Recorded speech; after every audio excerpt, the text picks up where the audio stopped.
Well, it might help if I put our cameras up. What's up? Hello there, everyone. Welcome to Brew Jackets. It's a fun Blue Jackets themed podcast.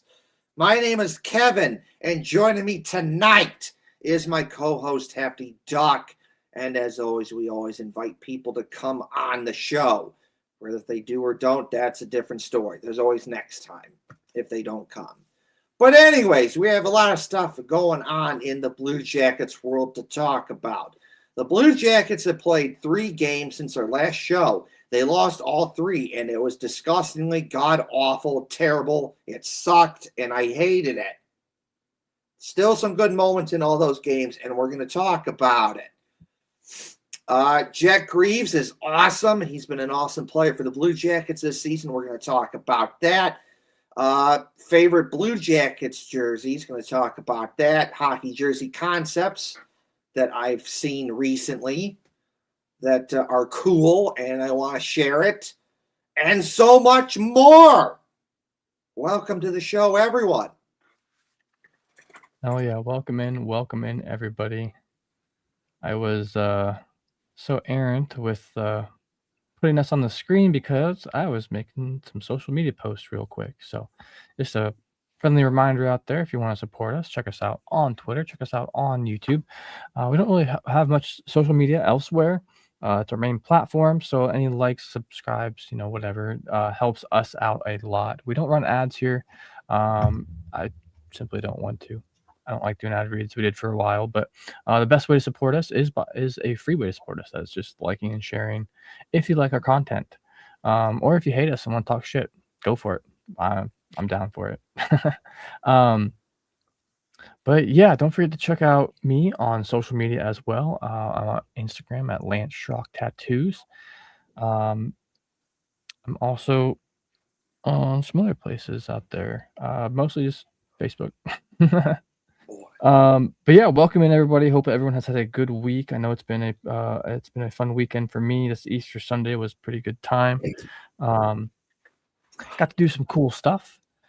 I'll just tell you about it real quick before I give it over to Kevin here again. I got to go to the Franklin Conservatory Botanical Gardens. Yesterday. It was really cool. They were having like a Japanese cherry blossom fest kind of thing. So there was like a sumo demonstration going on and all this other stuff. And it was crazy because it was community day. So like it was packed. Plus it was Easter. So all the flowers and everything was real beautiful out there. And really cool. I got to see some cool art. Got to see some cool plants and whatnot as well. But yeah, check it out. Sundays, if you live in Franklin County, you get in for free. But yeah, Kevin, how was your week? Minus the Blue Jackets playing not very good. It was good. That's fair. Yeah, I guess yeah. Other than them shitting the bed. Yeah.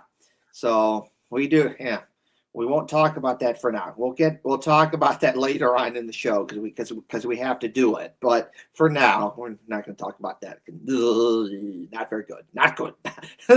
Not good. No, it was still good. Got to go to Woodman's, which is a grocery store that's in Illinois and Wisconsin, and it's a really good grocery store. They have just about everything you could possibly want there. If you've ever been to like a Jungle Gyms, which is in the Cincinnati area, it's like that where it's an awesome store and they have just about anything that you could possibly want, generally speaking. And it's just a great store to get some stuff there, Hefty Duck and I kind of think to a certain extent, kind of think the same way in regards to food and healthy eating. We do differ on some stuff, but that's okay. But that's the kind of store you can get some good stuff and, like ice cream for bears, which is an awesome ice cream that has like no nasty ingredients in it. So you just like milk and cream and eggs and honey and no bad stuff and a whole bunch of other good stuff there. They have microwavable Skyline chili meals there. Outstanding. I love it because That's awesome. I cannot get that in Illinois. I just can't. Go I from talking just about health food to Skyline chili. you know what It's not that bad for you, I guess, maybe. it's really It's the the salt. noodles. The noodles is really the bad part because the cheese and the meat, that's okay. It's the That's noodles. fair. It's the spaghetti noodles. That's really the bad issue. But I don't care because it's awesome and I can't get that in Illinois. The closest thing that I could get in Illinois before Woodman's is like you'd get the chili in like a microwavable can, and then you'd have to put like your own cheese and get your own spaghetti. Okay, like it's good, but it's not like you're in Ohio for when you actually get it fresh. But that's besides the point. A lot of good stuff went to Woodman's. Hanging out with my family. Of course, I had some fun on Easter too. So that was for my Easter, it's kind of just watching hockey and baseball because the Blue Jackets weren't on, but Minnesota played Detroit, and I was watching that, and that was cool. And Minnesota beat Detroit 5-4 because Kirill Kaprizov cooked their ass, got a hat trick. So, that was fun to watch. And I watched a little bit of the Flyers playing the Bruins, and that was fun. And, of course, I live in Illinois, and, all my family likes the Chicago Cubs. And it just so happens that, the Cubs had a game on Easter. So, like, all my family, well, they had 2 games. So, like, my family, they're all big Cubs fans, and we're all hanging out at Easter. And like, oh, the Cubs are on. Everyone go downstairs in the basement and watch the Cubs game. It's funny, but I get it. And I'm a Reds guy, but I have a little soft spot in my heart for the Guardians because they're an Ohio team, and I like it when Ohio teams do good. So normally don't get to watch the Guardians, but I did because they played the Cubs, and I live in the Cubs TV market, so that was cool. Got to hang out with my family and a lot of fun stuff. So that was cool. So, anyways, I'm going to start off with a little this. So I'm going to put this up on the screen.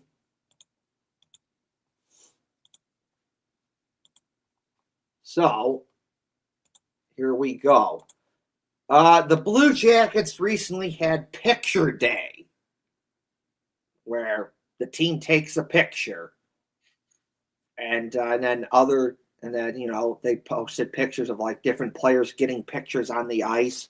For example, here we have Dante Fabro and his fiance and his dog. Nice. That's pretty cool. We also have Eric Gabranson and his kids and his wife on the ice at Picture Day. That's funny. I like how Gabranson and his son are in jerseys. Yeah, His son looks like he has the outdoor jersey on with the cannon on it too. He does. Eric Branson's son does have the Blue Jackets outdoor game jersey. Let's see here. We got Mason Marchment and his dog. So that's cool. Let's see here. Oh, we got Boone Jenner, his wife, and his kid. So that's cool. There's that. So next up, if you haven't done so already, I strongly encourage you to go to Dave Holmes' Twitter page and watch this little special that he did interviewing Meredith Gaudreau, the wife of Blue Jackets player Johnny Gaudreau, who we all know unfortunately died due to a stupid, idiotic, drunk driver.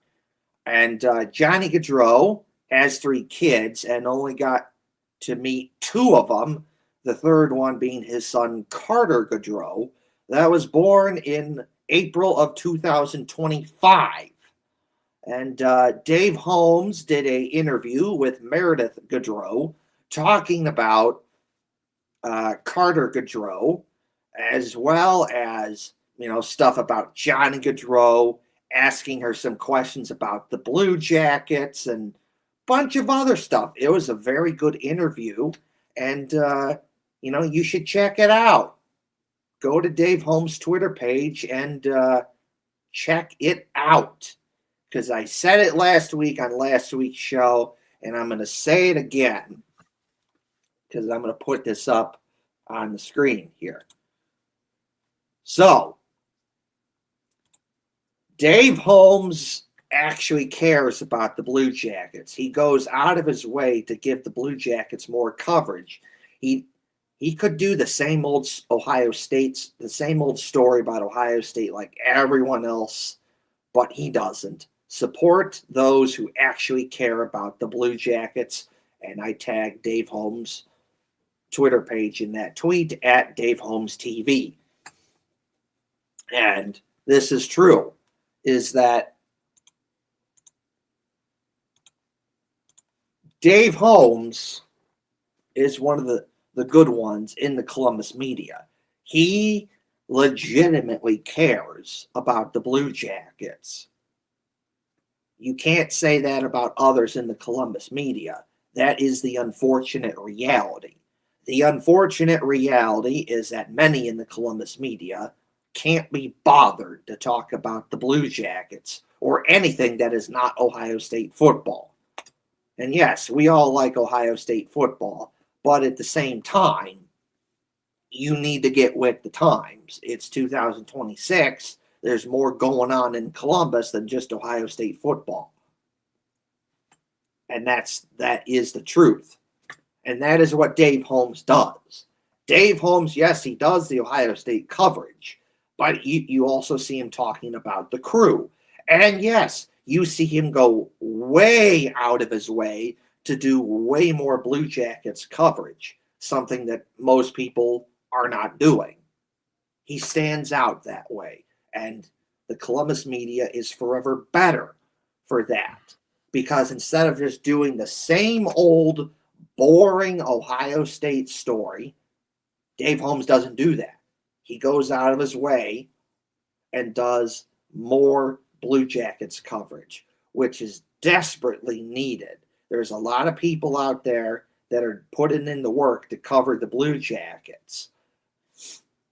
Dave Holmes is one of those people, but we need more. We need more. And Dave Holmes is definitely doing his part. So in my opinion, you should definitely go out there and show some support for Dave Holmes, because he's one of the people in the Columbus media that actually cares about the Blue Jackets and will give them actual coverage that the Blue Jackets deserve. Yeah, I'd reposted that myself too. It was a very moving story there. And no, it's nice to see. It's nice to see that amidst all the wins and the losses and playoff talk and sports talk and everything, that we're still taking time to honor and think about Johnny Gaudreau and Matthew Gaudreau. And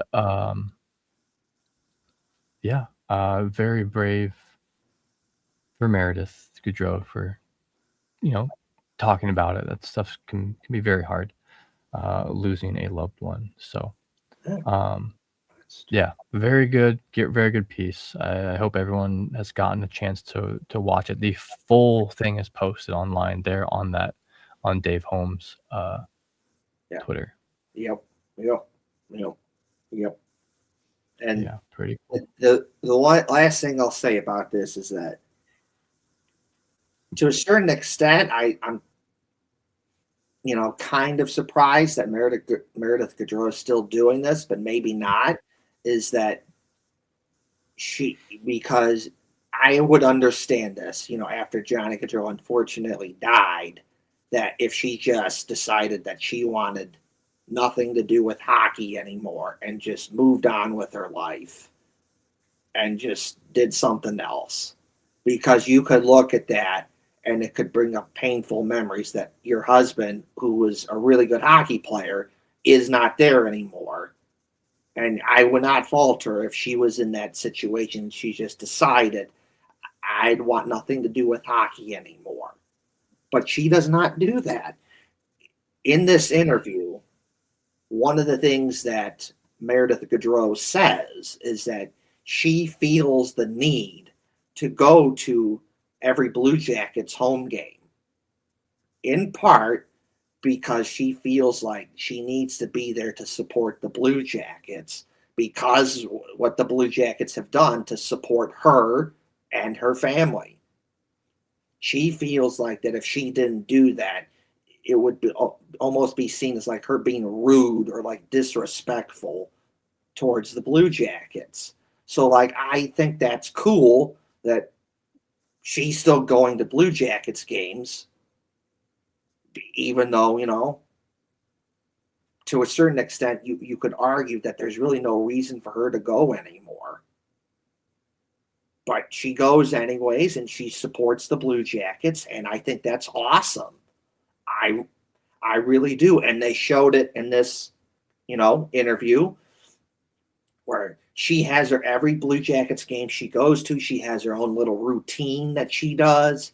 There's people she says hi to, and like she has her own little seat that she sits in for every Blue Jackets game, and she has fun with it. And she's always there to support the Blue Jackets. And I just think that that is awesome. I do. So that is, you know, pretty cool. Yeah, no, I would agree with that too, with that sentiment because, you know, it's, you know, I've lost loved ones before, and it is one of those things that, like, you know, a certain song comes on that maybe like they showed you or was, you know, something with you guys, and it's hard to listen to that because it Yeah. reminds you of them. And every time you see certain things, you can be like, man, you know, um, so yeah, I get that. I think it's really neat that she's both able and willing to speak out. So, um, So, yeah. all right. Anyway, So the last um, thing I would like to say before we really get into the more serious stuff is I do want to talk about this is what's happened to Kent Johnson? Where is the Kent Johnson from last season? Because last season's Kent Johnson was awesome. Because, you know, the issues with Kent Johnson has been this. He gets pushed off the puck. At times he struggles with physicality. And teams know this now, and they key in on that weakness and they use it against him. Where all you have to do, be a little physical with him, and he'll probably get pushed off the puck, and then it turns into a turnover, and it goes the other way. And going into the 2024 off season, what did the Blue Jackets tell Kent Johnson? We need you to put on weight because you're getting pushed off the puck and you struggle with physicality. You lose puck battles, 50-50 pucks, and board battles because you get pushed off the puck. You struggle with physicality. You need to put on weight. And what did Kent Johnson do? Kent Johnson, coming into last season, listened to the Blue Jackets. The Blue Jackets said, put on weight. Kent Johnson put on weight. And he was much better for that. He was way better last season. He, generally speaking, you did not see him get pushed off the puck. You did not see him lose a 50-50 puck battle. You did not, generally speaking, you did not see him lose a board battle. And because of that, it not only made him a better player, it made him harder to play against because now teams just can't key on the physicality weakness. Because when we saw this, where teams are trying to use that physicality weakness against him, and Ken Johnson would be able to counter that. All right, you want to do that? Fine. I'll take the hit, and then I'll make the play by taking the hit, and I'll set up, pass the puck to a guy who scores. We saw that last season.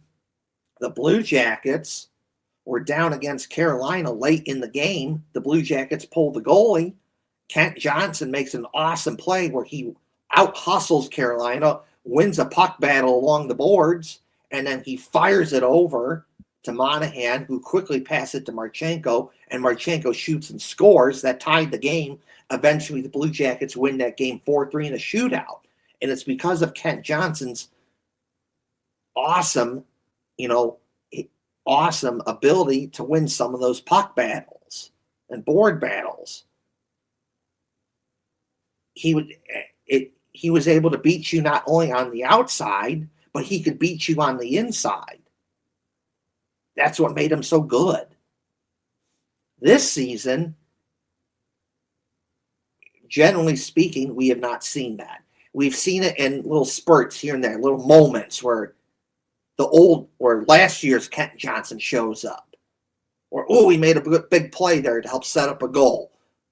Or he took a hit. He did this. He did that. He won a puck battle. He won a 50-50 puck along the boards. He did this. He did that. He scored a big goal. We see it in spurts, but we don't see it consistently. And not only is it bringing him down, it's bringing the Blue Jackets down. Which is why we have to see a guy like a Boone Jenner or someone else higher up in the lineup than perhaps they should be. Because we don't, at this point in time, we really don't have any other options right now, and we need something.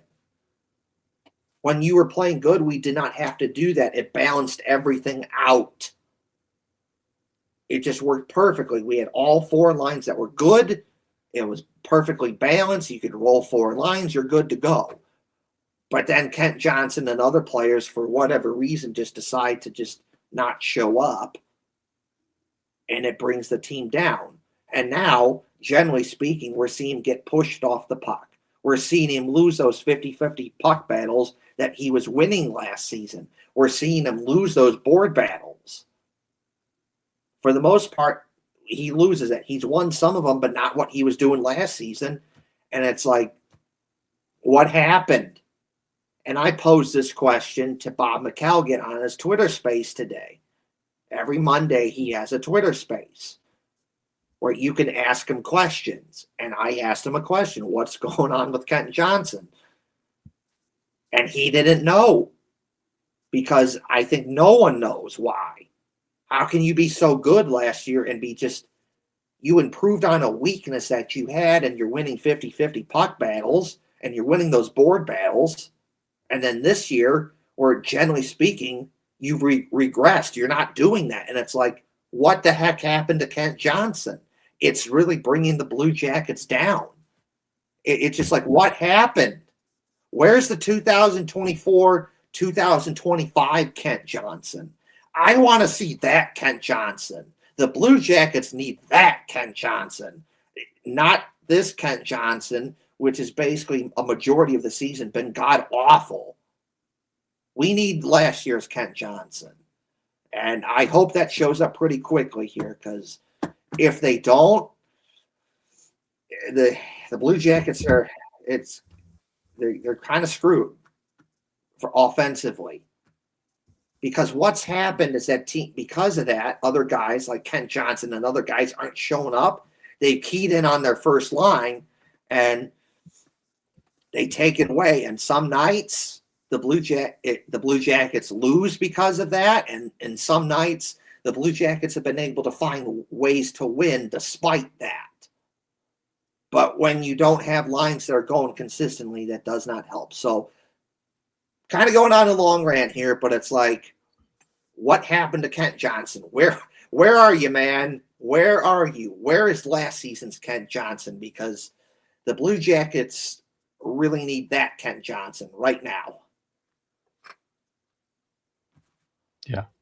Yeah, no, I have to agree with this. I was just looking at some stats too. I want to bring up to kind of show the difference, like what happened.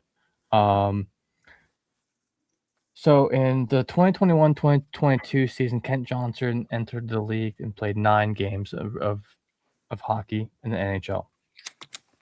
3 assists for 3 points. 22-23 season, 20 years old, 79 games played. So all but like 3. 16 goals, 24 assists for 40 points. He was a minus 19. That's a pretty bad leap when he was I'll talk about that later on. Yeah. 5 power play goals that year. Fucking sick. Average time on ice, 14 minutes, 31 seconds. They got the what was this? He was 8th in the voting for what? Well, it probably would have been the Calder. Possibly. Anyway, so yeah, great season from him. 21 years old. He only plays 42 games in the 23-24 season due to injury. He was out the majority of that season. 6 goals, 10 assists for 16 points, though. Still at least was able to show up some. Then the expectations weren't very high yet. You know, we knew he had a great season in 22-23. So there's your bingo card, Jan. Yep. So last season, 68 games played. So that's 14 shy of a full season. I think he missed that due to some minor injuries or illness or something. Yeah. 14 games. Not too many. 24 goals. So he hit that 20 mark and went over it for the first time in his career. 33 assists. Hit over 30 assists for the first time in his career for 57 points. His highest career total up to that point. 57 points. And last season, he was a +2. I don't know if you guys remember last season, but it wasn't all sunshine and rainbows. You know, going from a -19 to a +2 is a huge jump. Plus minus isn't the greatest stat for everything all the time, but when you've seen a massive improvement by 23, I think if I'm doing it right, a 23 goal difference in your pluses. No, it's That means it would be +17 because if we're going from 19 to 2, that's plus. Won't be like +17. well, it'd be +19 to go to 0. +17, maybe. And then plus. But well, big 19. Big improvement. Not that it matters, but big improvement. No, it's whatever. Just the point being, it's a -12 up to a +2, which is it's a great gap. So, and a lot of that came from his own point production, his own goal production. Now this season, so he's already played 3 more games than last season. 1 season difference. 1 year older. 71 games played. 7 goals, 14 assists for 21 points. He's a -6. This is the most penalty minutes he's racked up ever at 18. Has 1 power play goal. In his 2 other best seasons, he had 5 in the 22-23 and 4 in the 24-25. So another big difference from last year to this year is his average time on ice. This is coming down to like, it's not that if you give him more ice time, he'll produce more necessarily, but he's getting less time. So last year was 17 minutes and 18 seconds average time on ice. That's a pretty good chunk of the game for a young forward like that. Pretty good chunk of the game. This year, that's dropped almost 4 minutes to 13 minutes and 25 seconds average time on ice. That is 4th line, 3rd line, 4th line minutes. If that. So yeah, he takes no faceoffs anymore last season or this season.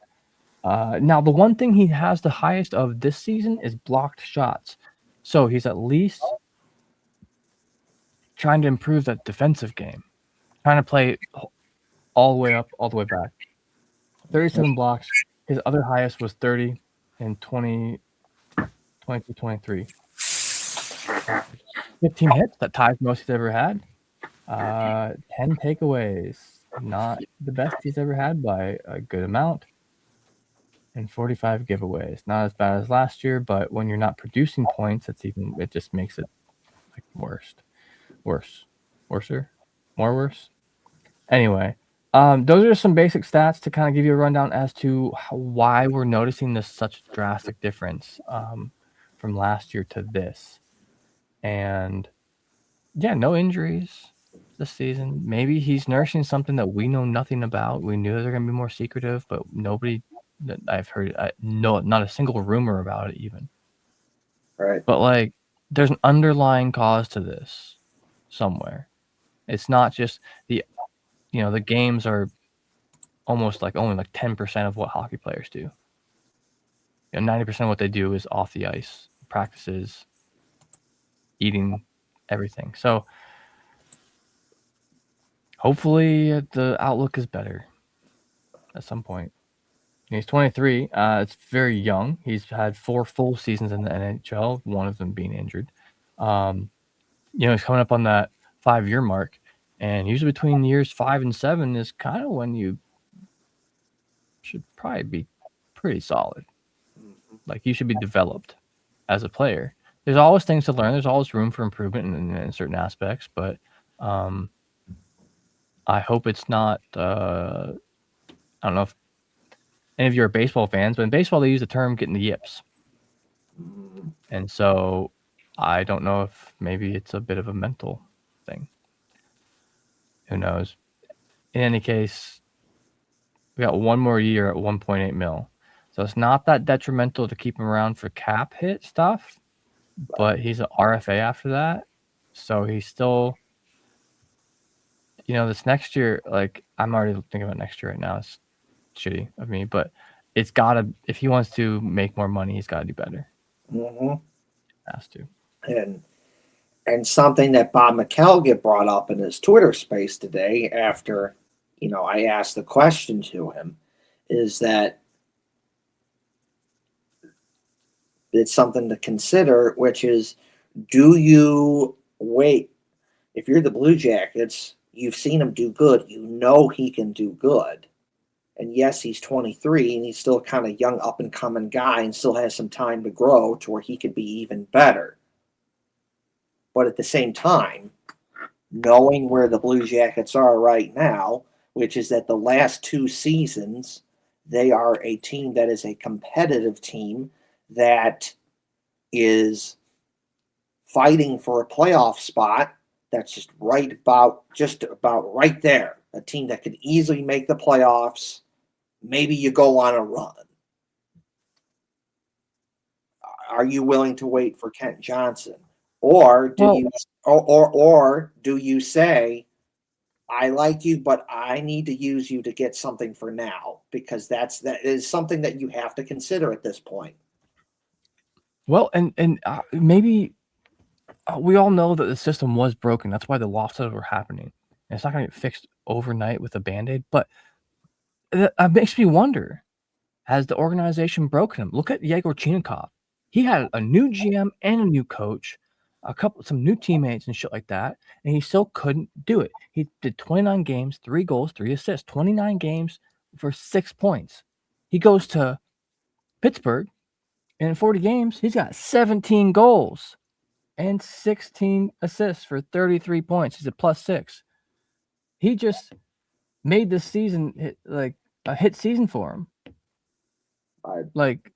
He brought it back. And you know what? Sometimes you just need that new place. That new place, maybe you fit in better. Maybe you have better chemistry with people or something.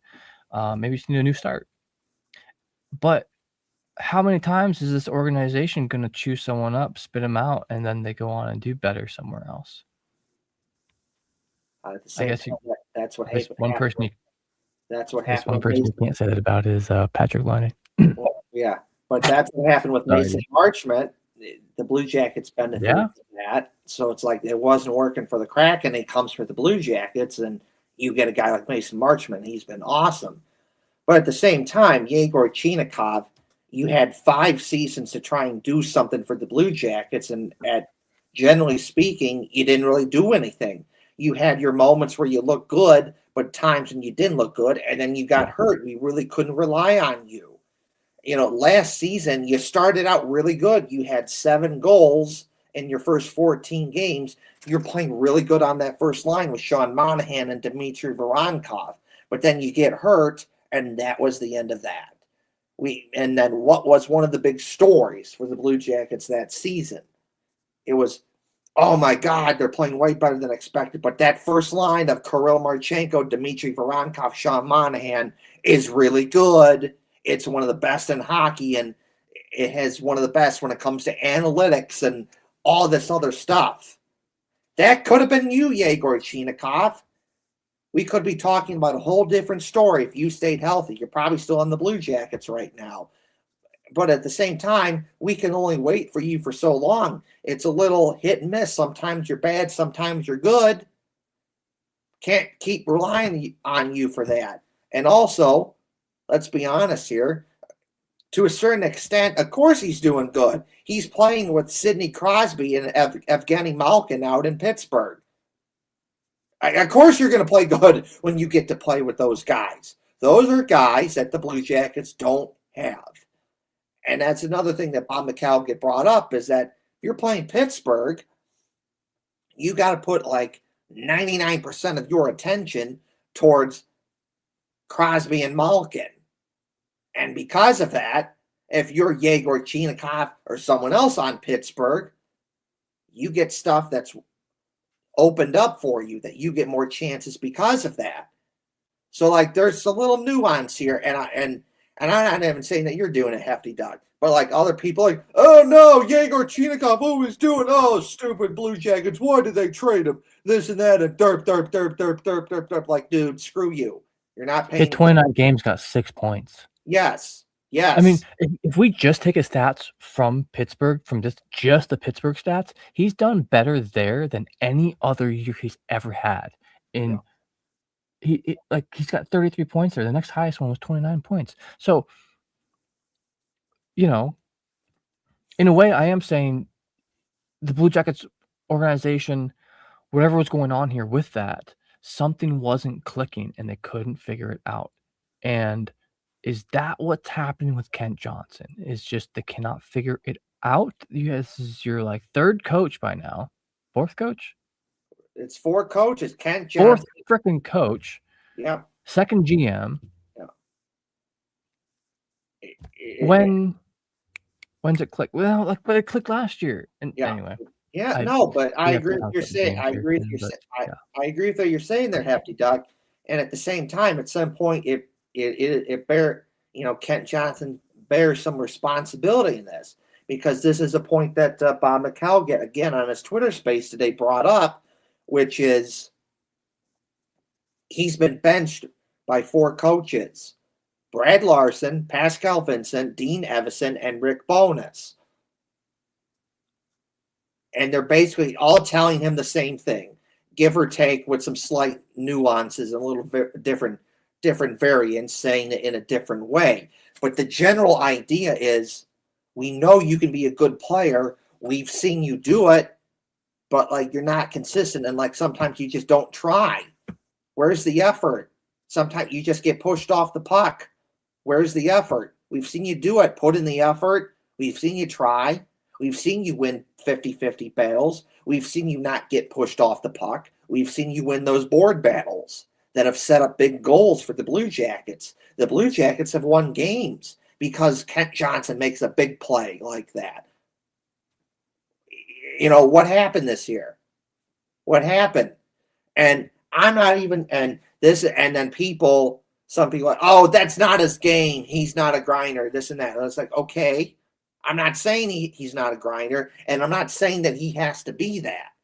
I'm saying what every other coach and what other Blue Jackets fans see, including me, which is, you're a good player. We've seen you do it, but you need to try.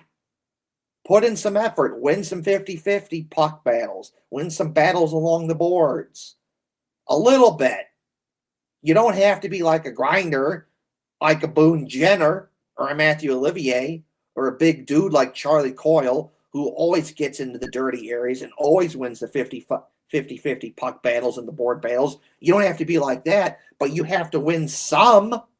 Make yourself a little reliable, Don't make it so it's so bad that you're getting benched, that you're basically a liability, a turnover.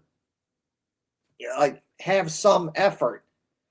And let's look at some of the small guys that the Blue Jackets have had over the years. Connor Garland, he's a small dude. He finds a way to get it done. Generally speaking, you don't see him get pushed off the puck. You don't see him lose board battles, generally speaking. It was the same thing with Cam Atkinson, smaller dude. But he's, generally speaking, he found a way around that. He tried. He won some 50-50 puck battles, some board battles. Johnny Gaudreau, small dude. Yes, at a disadvantage, and he probably did get pushed off the puck at times. But it wasn't as bad. He found a way around that. 50-50 puck battles, board battles. You see him do it. Artemi Panarin. This guy was the perfect example of this. Even John Tortorella talked about this when he was the coach for the Blue Jackets. It's like, he's a smaller dude. He's not always going to win those puck battles. He's not always going to win those 50-50 puck battles. Sometimes he'll get pushed off the puck. But you see effort. You see him. He's going to try. He's going to win more than he loses because he tries a lot more effort consistently. Matt Calvert, again, small dude. Sometimes, yes, he lost puck battles. Sometimes, yes, he got pushed off the puck. But he won more than he lost. He found a way around that. Last season, Kent Johnson found a way around that as a smaller guy. This season, generally speaking, he is not. And it's like, what the heck, man? At some point, it's your responsibility. You bear some responsibility in this when you have 4 different coaches telling you that you need to do better than that. We've seen you be a good player. We just need it more consistently. Because the thing is, if you don't do this, eventually your time is up. The Blue Jackets will find someone else to take your spot, and you're out of here. Whether that means they get someone in a trade, free agency, or one of their top prospects that's coming up pretty soon here. Someone will take your spot if you don't do this. I personally would not be a fan of that, but I would get it. So I would like to see more consistency from Kent Johnson. I want to see last year's Kent Johnson, who was really good, could beat you on the inside, the outside. Generally speaking, did not get pushed off the puck. Generally speaking, did not lose a 50-50 puck battle or a board battle. There was more effort, and it made him a better player. I want to see that Kent Johnson because the Blue Jackets need him. Like now.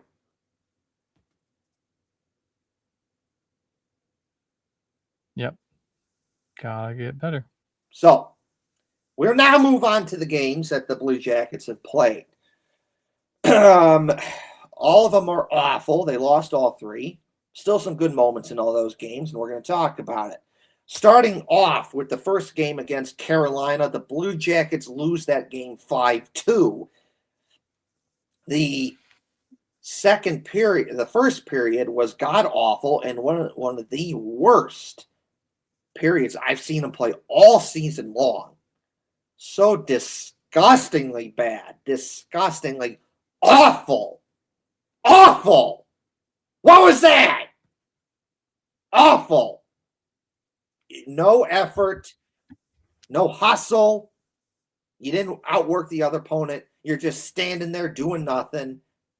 You're letting Carolina just shoot the puck on you. You're taking lazy penalties. You're hanging Jet Greaves out to dry.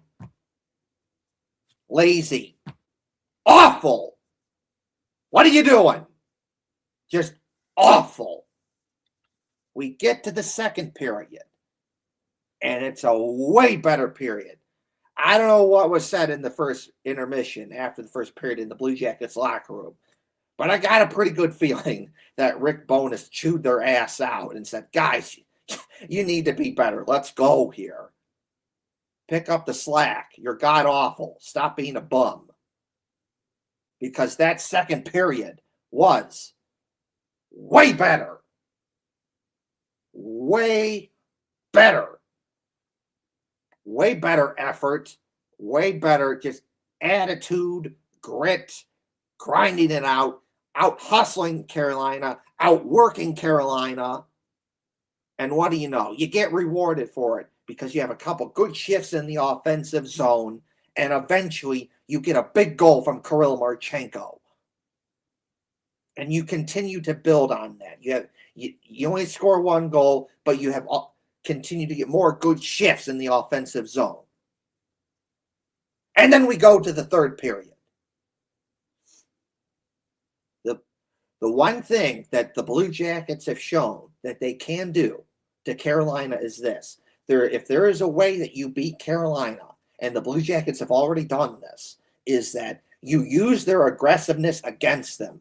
Carolina is very aggressive on defense. It's kind of like a full court press in basketball where they're right on you. You barely have any room to move, and it's hard. It's hard to play against. It's hard to shoot the puck. It's hard to pass the puck because you don't have a lot of room. However, though, there is a counter to that, which is this. If you get the puck behind them, you get good chances on them because no one is there to back it up because Carolina is so aggressive.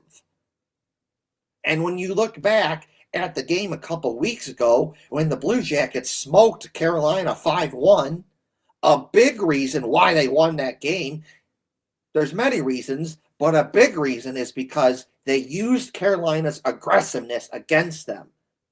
All right, Carolina, you want to be super aggressive? You want to play a tight checking defense where you're right on you? Fine. But we're going to get the puck right behind you and use your aggressiveness against you. And when we do that, we're going to get some good chances. And we get goals off of that because you're so aggressive, no one is back there to back it up. And the Blue Jackets got some goals off of that. And this game, the second goal that they scored, they did the same exact thing. Carolina is way too aggressive. And too aggressive. They force a puck where it shouldn't be there. Blue Jackets pick it off. And then they get the puck behind Carolina. No one is there to basically back it up. It becomes like a little 3-on-2. And then boom, boom, shoot, score, Adam Fantilli. That's how you do it to Carolina. You did it in the game when you beat them 5-1, when you smoked them, and you did it on that goal from Adam Fantilli, is you use their aggressiveness against them, and you get the puck behind them because there's no one going to be there to back it up. You can get goals that way, and they've done that. So that was good. Now, after that, it went down the toilet because, again, the Blue Jackets did stupid penalties. Stupid! What are we doing? Come on! Stupid! Stupid! And we've talked about this on the show, but the unfortunate reality is that because Jet Greaves is a smaller goalie, he struggles up high. And what are teams doing now when they play the Blue Jackets when Jet Greaves is in that? They shoot up high, and they're getting some success. And 2 of the 5 goals that Carolina scored was exploiting that weakness by shooting up high. The third goal happens because of stupid penalty, and what do you know? They shoot up high. And then it's a questionable call. The Blue Jackets challenge it for goaltender interference, and I see why they did it. Because when you look at the play, a Carolina player bumps into Jet Greaves, and then the puck goes in after that. So I can see why they did it. Probably should have been goaltender interference, but they didn't call it that way because what's goaltender interference these days? I don't necessarily know because stuff you don't think is goaltender interference is goaltender interference, and stuff you think that is not goaltender interference is and stuff you think that is goaltender interference is not goaltender interference. I don't know. Probably should have called goaltender interference. So I can see why the Blue Jackets did that. But it doesn't go that way. It goes to another power play. The Blue Jackets can't get it out. They get scored on. And then late in the game, the Blue Jackets have a 6-on-4 because they pull the goalie. They get a power play. And they have some chances, but then it just god awful. Carolina gets the puck. They get it out, and they shoot and score. And it's like, that's like, you should not be letting that happen. You have a 6-on-4. You should not be letting that happen. You should be the one scoring the goal. But you didn't. So when you look back at that game, that was a game that the Blue Jackets pissed away, and they gave that one to Carolina because 3 of their 5 goals were on the power play. You don't do those stupid penalties. It's tied up at 2. You have a chance to go into overtime. Maybe you win it, and you're probably in a different position. But you do stupid penalties, and you screw yourself. You gave that game away. Stupid, weak, idiotic, pathetic, unacceptable. 2 out of 10. It needs to be better. Yeah, I had this one ranked pretty low here. Let me get my notes out. Actually, this is my highest rated game of the whole fucking week, which is not a good thing. Okay, so unfortunately, I have so many thoughts. I'm trying to just pick one right now because this shit pissed me off. So let me just go back to my notes. We'll start with the first goal. First goal, power play goal. They drew in the defense to the center to pass it out and to get a goal. Structure fell apart. Pressure was non-existent on the shooter. Free shot. And the second goal, power play goal, mistakes happen. Shit happens. Fabro did not clear the puck properly, and it paid. I only want to talk about this next goal. I'm not going to talk about any more goals because I'm going to get kind of shitty about it. Komarchenko. Okay, so first period, I gave him a 5 out of 10. Why did I give him a 5 out of 10? Is this the right game? The Tuesday game. Last Tuesday? Yeah, last Tuesday. Why did I give him a 5 out of 10? I don't know. I have no clue. I kind of want to drop that to 3 out of 10. So, 3 out of 10 first period. Second period, I gave them an 8 out of 10 simply because they scored and then held the Canes at 0 for the second period. 8 out of 10. Solid period. Good job. You had why it's not a 9 or 10 out of 10 is because you only had 6 shots on goal. Yeah. This is going to come up a lot tonight. A lot. Third period, you had the most shots on goal out of any other period. Adam Fantilli scores to tie it 2-2. There's hope. You know, like that's a good thing, man. You're all tied up. You know, they played good for like 10 minutes, and then Nikolai Ehlers scores, makes it 3-2. And just under like a minute, just over a minute later, power play goal because of stupid penalties. That was for a unsuccessful challenge, which was challenging the goal from Nikolaj Ehlers. Yeah. Shitty, but you can still come back from this. It's possible. Yeah. Except it wasn't. So at the end of the game, the Blue Jackets had a blessing from the refs and got a penalty called for the Canes. Jackson Blake 2 minutes for tripping Charlie Coyle. So mind you, They're down by 1 right now, right? It's 3-2. No, they were down. Nope, that was 4-2. Sorry about that. So they're down by 2. Still within the realm of possibility. Yep. Somewhat. At least get 1. At least get 1 to show you, how hard you worked or whatever. My camera's just going out of focus.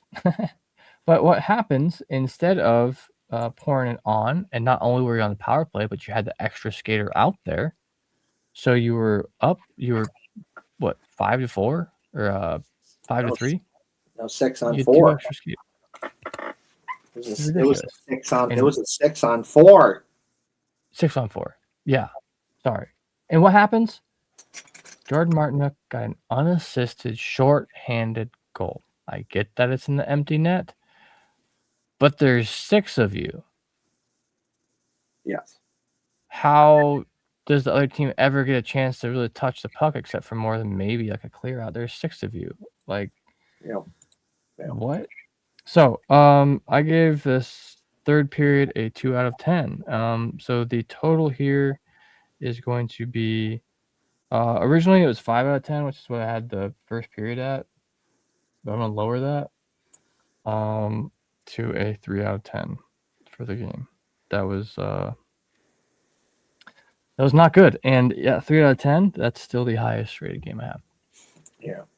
And so another thing, I'm going to put this up on the screen, that hockey is a fast game, and there's some calls that you should make that you don't, and you're gonna miss it, and I get it. Missed calls happen. I wish it wasn't like that, but it's part of the game.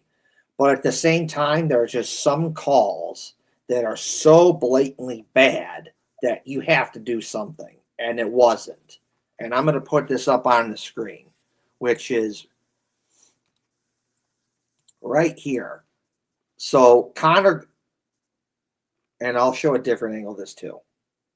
Connor Garland, yeah, where is this? I'll put this up on the screen here. So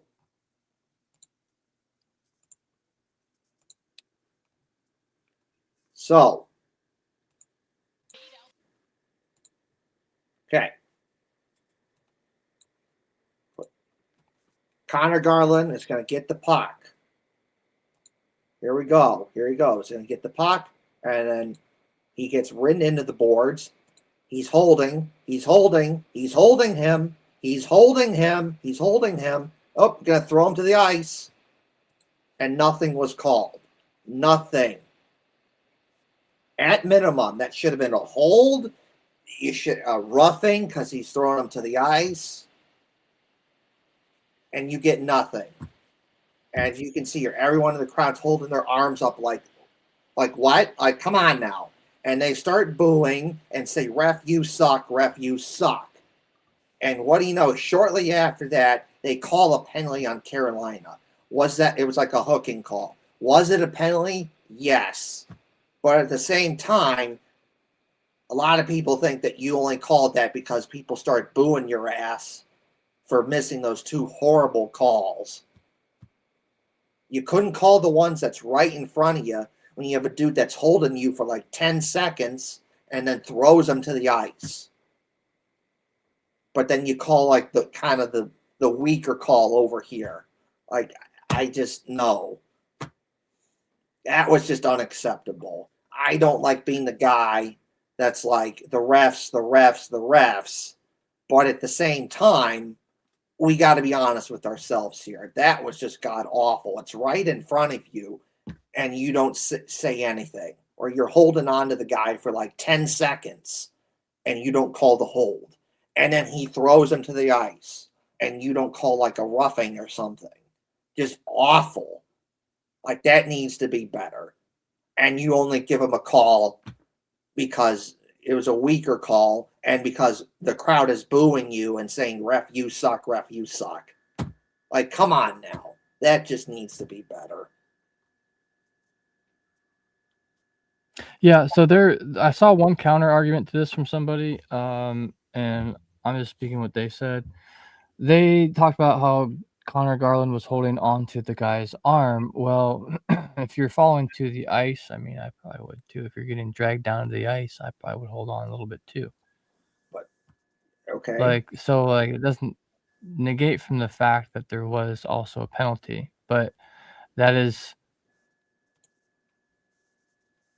the only argument I've seen for And that, I and I just don't quite buy it totally. no, I've seen that argument too. Okay, so Connor Garland holds him a little bit. Guess what? That does not excuse the fact that the Carolina guy was holding on to Connor Garland for at least 10 seconds, not letting him go anywhere, and then you throw him to the ice.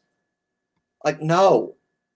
Okay, fine. If you really want to do this, go 4-on-4, call Connor Garland for the hold, and you call the Carolina player for either the hold or the roughing by throwing him to the ice.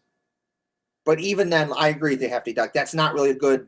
Oh, he held him. Well, okay, that's not a good excuse for holding them for like 10 seconds and throwing them to the ice. Not good enough. Something should have been called there.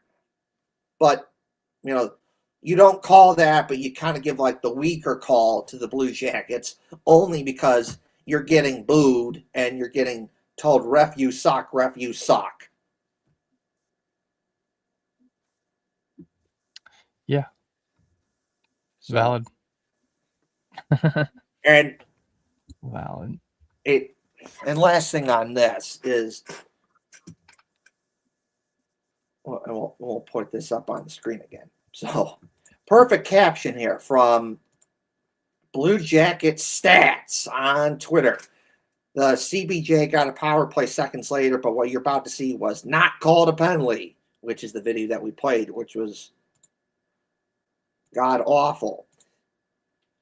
And of course, we have Dave Jackson, who is a ref that works for a ref analyst, was a ref, and he does a lot of, stuff for like hockey games, and like he's an analyst. And what's your thoughts on this play? Was it a good play, bad penalty, good penalty, no call, good call? And it's like, it's not as egregious as this angle.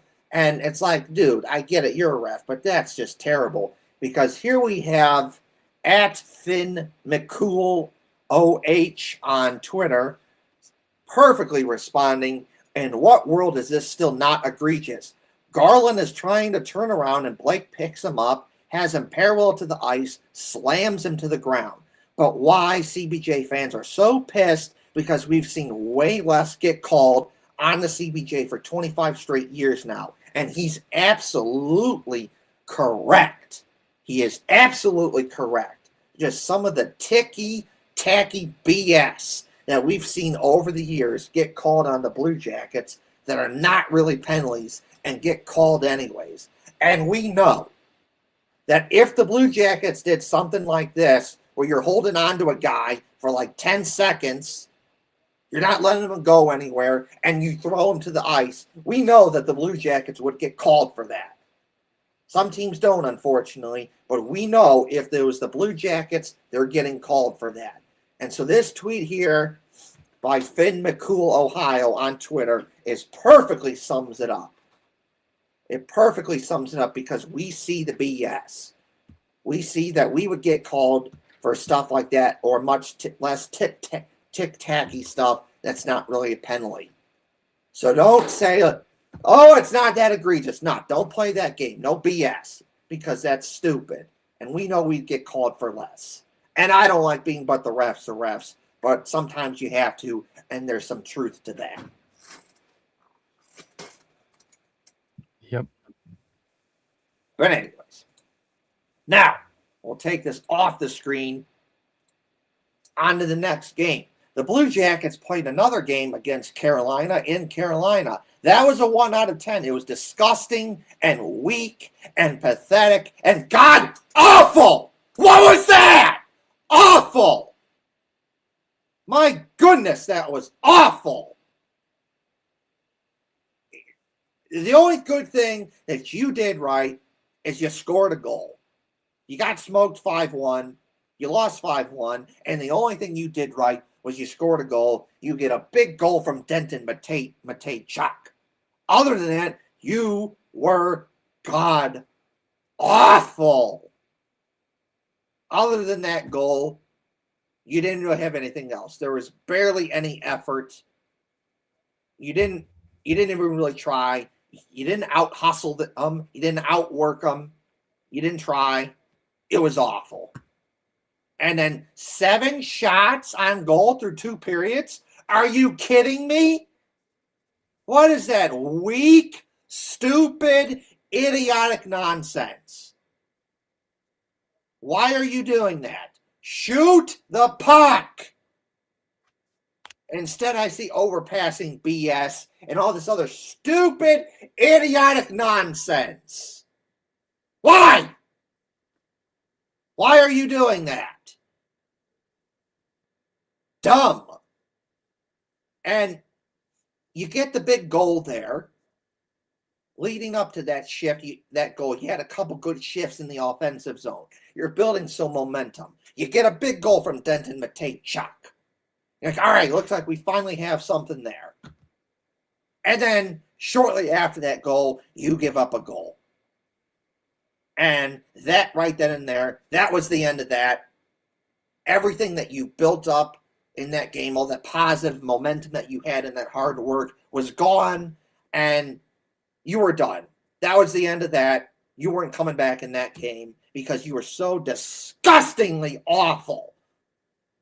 Weak, pathetic nonsense. Stupid, idiotic. Awful. The third period, awful. Other than scoring that goal, second period, awful. First period, awful. A majority, 4 of those 5 goals, you didn't play any defense. You hung Elvis Merzlikins out to dry. The third one was kind of his fault because he kind of took a bad angle on it because there was a left-handed shot on the left side of the ice. Shouldn't have happened because for playing the odds here, that Merzlikins has a better chance of stopping it because left-handed shot, left side of the ice, it's harder for a guy like that to score, generally speaking.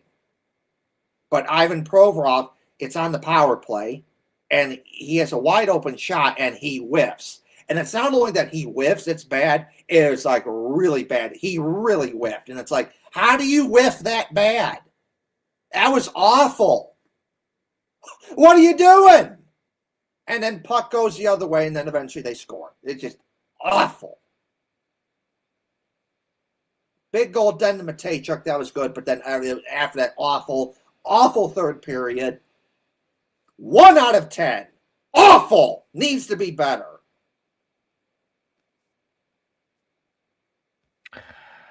Yeah, my rating is slightly higher, but not good.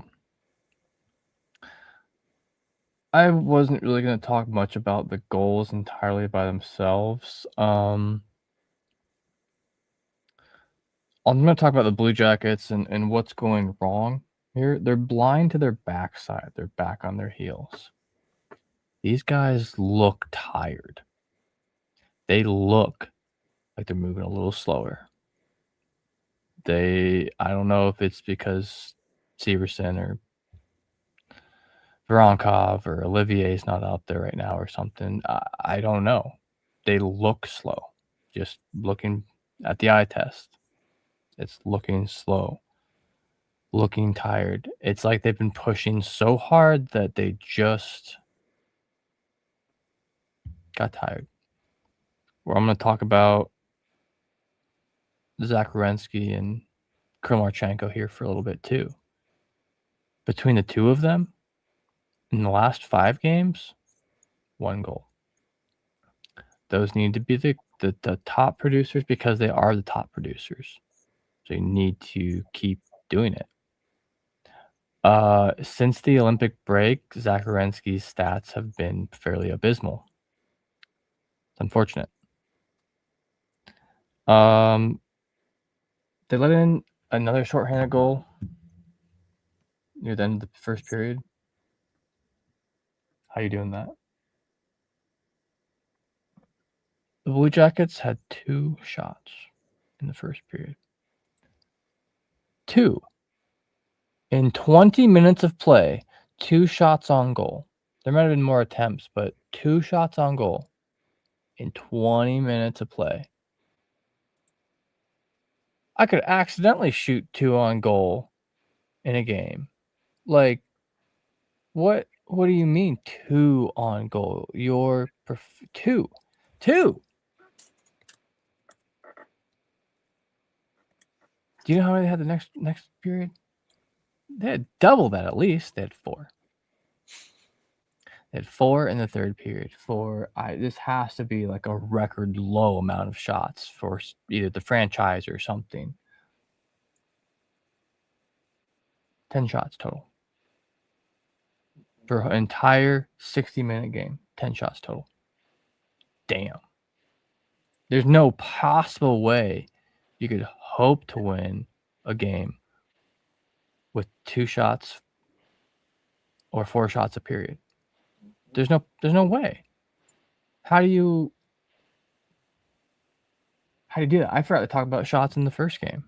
I think that was better, but it was bad. Not good. 2 shots in a whole period. 2. Why? They can't keep up. They're getting sloppy. We talked a bit about their passes and how many passes they're taking compared to shots. Now, Bone said something about they're getting selfish out there with the puck. Yeah. Trying to drag it through 3 defenders at a time. I'm going to bring up Kirill Marchenko right now. And in his last 5 games, where's the stats here?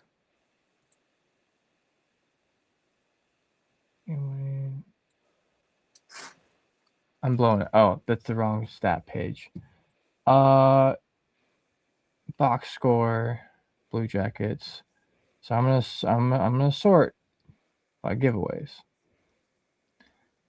Oh, I forgot to do this in the first game too. It's actually Coyle for this one. I'm kind of talking about last one too. Cole had 4 giveaways, 1 takeaway. He had 19 shifts, which is the most of anyone.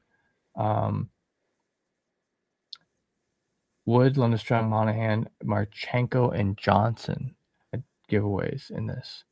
Marchenko and Johnson's name has been coming up a lot with giveaways. We talked about it last week on the show that the person with the most on the team, granted he has the most playing time, it's going to happen, is Zach Werenski. Is that balanced out by the way he plays? More so. I mean, he plays way better than the amount of giveaways he gives up. And how many of those had led to scoring chances? I don't know. I had to do a little bit more research. Blue Jackets are finding ways to lose as opposed to finding ways to win. This is a familiar story. They're getting creative about their losses, but this is not the year for it. We don't want a tank this season. Face-offs are horrible. Hits were even. A lot of the other stats are pretty even, but you can't win a game with 10 shots. Yeah, in the third period, when Svechnikov got out of the box, or was it Svech? No. Whoever got out of the box, absolute total mind blown. My brain fart, whatever. So I remember how I said they're blind to their backside, they're back on their heels, and also look tired. You can pick one or the other. You can either play dumb but very physical and make up for it and just run your ass off and get worn out and be more injury prone and just try to beat them with speed, power, whatever. Or you can play smart but pace yourself a little bit. It's been a long season and you have who knows yet, 20% chance of getting into the playoffs. 24.2, but whatever. So if you're tired, you have to play more cerebral. You have to think about every bit of the ice out there all the time because they're not. And it's showing when they're getting drawn into the center, passes coming out with zero pressure, shots being made with zero pressure. They're losing men. They saw the guy come out of the box and just like they're like, "Oh yeah, he's there. I'm gonna ignore him." Who ended up getting what was it? Was that Ahu that came out? I really just don't remember, but like it it's ignorant. I don't know. It's they're blind to it. Completely blind to it. Another thing I wanted to mention for this game was that Kent Johnson was healthy scratch again. So first period, 0 out of 10. Second period, I'll give you. No, it's only 4 shots. I was gonna give them a 6 out of 10, but I'm gonna lower that to a 5 out of 10, and the only reason it's 5 is because Matejchuk scored. So 0 of 5. In the third period, I'm going to give them a 2. So, we add that all together. We get something like a 1.75 out of 10 for me. Just can't keep up. Anyway, that's about all I have for that game. I could sit here and bitch about a lot more like little minute things that I was looking into earlier, but they lost. I rated them like a 1 something out of 10. That's all there is to say. Shit. Losing at the exact wrong time. Now, fuck it. I don't even want to get into that. Let's go to the next game. Okay, so the Blue Jackets played a game against the Winnipeg Jets in Columbus. They were home, and this one is disgustingly awful too. 2 out of 10. The Blue Jackets played a good first period. They get a big goal from Ivan Provorov. Could have scored more, but they couldn't put it away. But what I really like about that first period is you put everything you had into that. Just about every time you had the puck in the offensive zone, it was shift after shift after shift of just awesomeness, where you outworked the Jets. You out-hustled them. You worked your ass off, and you grinded it out. You made it hard on them. You're putting pressure on them. Pucks on net. Awesome. At least probably could have had at least 2 or 3 more goals the way you were playing, but you only got 1. But, oh well. So, good first period. 10, I would say 9 out of, 9 out of 10 first period. That was pretty good. That was pretty good. Second period, it was very blah. I don't understand why, but for whatever reason, you just stop playing.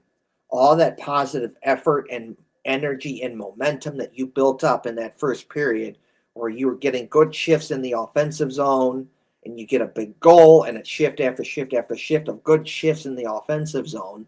You're putting the pressure on, shooting the puck, outworking the other team. All of that was gone. You stopped playing, and I don't understand why. Why were you doing that? Because it just went down the toilet after that. Because you just let the Jets have shift after shift after shift in the offensive zone. Eventually, it comes back to hurt you. They get a big goal to tie it. But in part, why does that happen? Because Kirill Marchenko, you went 1-on-4. Why are you going 1 versus 4? Why? What are you doing? Why are you going 1 versus 4? No. You don't do that. And on the off chance that you do that and it works out, that's like 1 time out of 10. But that does not happen all the time. 9 times out of 10, it's you try going 1 versus 4, and the puck, it's a turnover, you lose the puck, it goes the other way. And what happens? Kirill Marchenko goes 1-on-4, he goes the other way, 1-on-4, and it becomes a turnover, the puck goes the other way, and it's in the back of the net. Why? What are you doing? Why? That's just unacceptable. You talk about, Hefty Duck earlier on in the show is like Rick, he's saying, Rick Bowness talking about people being selfish. Well, that's an example right there. You're a really good player, Kirill Marchenko, but not that. Not that. You don't need to be doing that because you screwed yourself and your team. Now it's tied up at 1. And then when the puck goes the other way, it's just lazy defending. We're not really going to do anything. We're just going to be lackadaisical. We're not really going to try, and we're going to hang Jet Greaves out to dry. Kyle O'Connor, one of the best shooters on the Jets. Leave him open. Weak, pathetic, disgusting, stupid, idiotic nonsense. You didn't have to do that. It did not have to be like that, but it was like that. And then we get to the third period, and it's more of the same. Very, very weak, disgusting, pathetic effort. You're not really trying. You're not really shooting the puck. You had a 3-on-1 and too much passing. I thought we were done with this overpassing the puck BS, which has been an issue, but I thought we were done with that because you really didn't see that under Rick Bowness.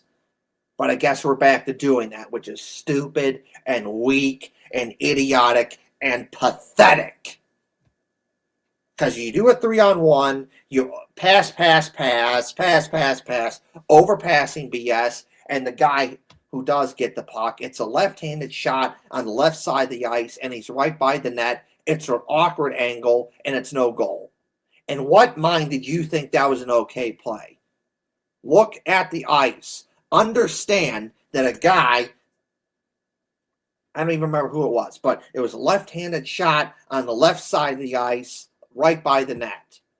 That's I should not pass the puck there. That's not going to be a goal because there's no way that guy's going to make that. It's an awkward angle, and it's way too hard of a shot for him to make because he's a left-handed shot on the left side of the ice. Instead, either pass it to someone else or shoot it. Like, to a certain extent, it matters when you have like a 3-on-1, a 3-on-2, a 2-on-1. To a certain extent, it matters who's on the ice. Like, if you have the puck, let's say you're on the left side of the ice, you have the puck. What you have is a guy who's a left-handed shot on the right side of the ice because you give it right to him and boom, easy shot. He doesn't have to settle it down. He can just get the puck, shoot, and get it off. And most of the time they score. It's the same thing the other way. You want a left. If you have the puck, you're on the right side of the ice. You want someone that's a right-handed shot on the left side of the ice. Because again, it's the same exact thing. You pass it to him. He does not have to settle the puck down. It's not an awkward angle for him. He can just get the puck, shoot, and more likely than not, he's going to score. Right in the wheelhouse. Blow it by the goalie, no chance. That's what you want. But instead, you're passing it to a guy who's a left-handed shot on the left side of the ice, and it's it's an awkward angle right in front of the net, and you get nothing. Wasted opportunity. It goes the other way. You get nothing. Stupid. And then we don't shoot the puck. I don't understand these last 2 games here. What are we doing here? Why are we not shooting the puck? Put the puck on the net. Shoot the puck now. Why are we not shooting the puck? Too much overpassing the puck BS. That's stupid and idiotic. And then, you do get a big chance towards the end of the game. You get a power play. You pull the goalie, 6-on-4. Marchenko wide open in front of the net. He can't get it. The Jets get it out of the zone. You lose.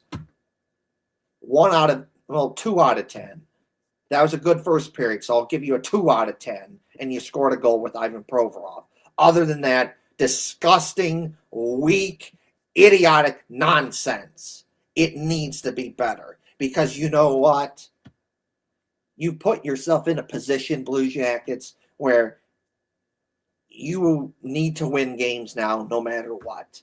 You cannot afford to lose any games anymore.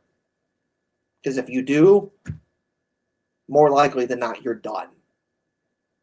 You've put yourself in this position. All of that hard work that you did to get yourself to where you are today, to be fighting for a playoff spot, when you were one of the worst teams in the league, you weren't even close, and now where you are right now, all of that hard work and blood, sweat, and tears will mean nothing if you waste that opportunity and don't get in. Going 1-7 in your last 8 games is unacceptable. Wrong. I'm sorry. It just needs to be better. It just needs to be better. Because you're going to have to do what you did last season. You didn't get in the playoffs, but you're going to have to do what you did last season when you went on a heater and you won every single game for the rest of the season to give yourself a chance. That's what you're going to have to do now. I don't like saying that, but that's the truth. That's what you're going to have to do now. It needs to be better. 2 out of 10 game, it needs to be better. Yeah, it was the only saving grace for the rating for this one was that first period with a pretty slick little Provorov goal with a nice no-look pass from Marchment. He was kind of looking left when he passed it more center to Provorov to score, which was cool, and it gave me a little hope. And the Blue Jackets score first, especially at home, just their odds of winning the game are much greater than when they score second. I don't have the exact stat in front of me, but that's pretty typical of any team that they score first. I think in the NHL, it's a crazy stat. Whoever scores first is probably going to win. Yeah, Marchenko to Provorov. Marchenko to Marchment to Provorov. A minute 17 in the game. Sweet. Demoralized them from the get-go. They're already in oh, no, never mind. It's the Jets. Never mind. So, yeah, I gave that a 7 out of 10. They at least scored, even with only getting 5 shots on goal. I almost feel bad for the goaltender when a team gets so few shots and makes one, because that drops their save percentage down a lot. Just simple math there. Second period. So Kyle Connor scored for the Blue Jackets to tie it up. This was a very low penalty game. Each team only got 1 power play. Danton Heinen had a 2-minute call for tripping Gabriel Velarde, but both teams were 0 for 1 for the power plays. The hits were coming hard from the Winnipeg Jets. 28 hits to the Blue Jackets 16. That is generally when a team is losing, is the other way around, but we got to remember they were losing for actually the majority of the game, because they were losing a minute in all the way until 18 minutes and 14 seconds into the second period. So,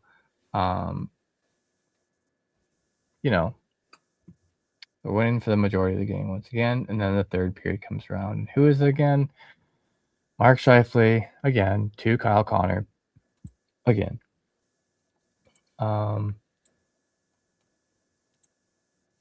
Jack Greaves out there trying to keep the dream alive. Props to Jack Greaves. That was a tough game. He had a 920 save percentage. And yeah, they took a 20-25 shots on goal, so 23 of 25 shots on goal saved. That was the season series against the Winnipeg Jets. They lost both. Blue Jackets lost both games. Yeah, first period, 7 out of 10. At least they scored. Second period, 0 out of 10. You had 3 shots on goal. Again. 5 or less shots on goal out of the last, 9 periods they've played. It's been, half of those periods almost. Yeah. I mean, it's 9 periods, so it's hard to get exactly half, but it's damn near close to half. The periods, you have 5 or less shots on goal. How? 3 in 1 period? Damn. Third period, so second, that's a 0 out of 10. Yeah, second. Third period, it's funny because even though they got scored against, I actually give them a 1 out of 10 for the third period because I thought that they did a little bit better. So that makes for a total of 2.5 out of 10. And thinking about that second period and how abysmal that was, I'm going to drop it to a 2 out of 10. That was pitiful.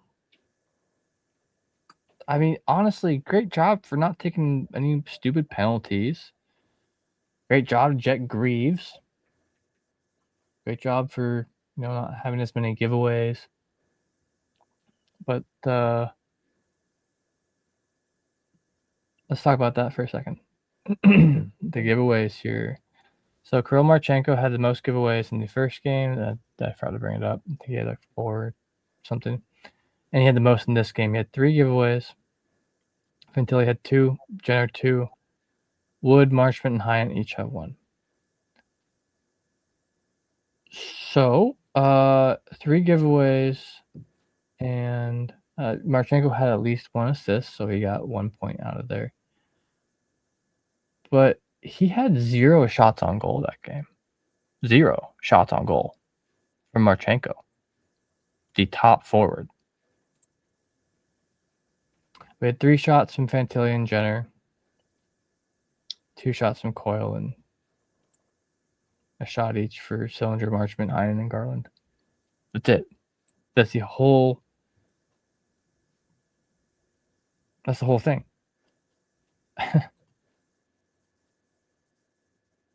And it's easy to kind of ignore some of those stats when they're winning. Yeah. As long as someone covers for it, it's good, right? But when you've been losing like this, you start having to look at more than just goals and assists. And you got to start looking at what's the underlying problem. Where's the hang up? What is actually going on? Because it's unnatural to have gone on that, 10-game point streak on 9 out of 10 games or some shit like that. They went on this crazy run. They did. And now they look tired. Now they look worn out. Now they're playing flat-footed on their heels. Now plays are just getting past them. So many of the plays who they get scored against or taking the puck taken from them, they're just staring. They're just staring at the play, staring at the puck. They're just 15 feet away, just looking while the play happens. Move. Kevin said it a million times, move your feet. That's in relation to not getting penalized. But still here, move your feet. Look active. Look busy. Look busy at least. Look like you're dangerous. Look like you do something. Do anything. Anything, man. This is not what I thought we'd be talking about 3 weeks ago right now. Hell, I didn't even think this is what I'd be talking about last week. I thought they'd get 1 out of there.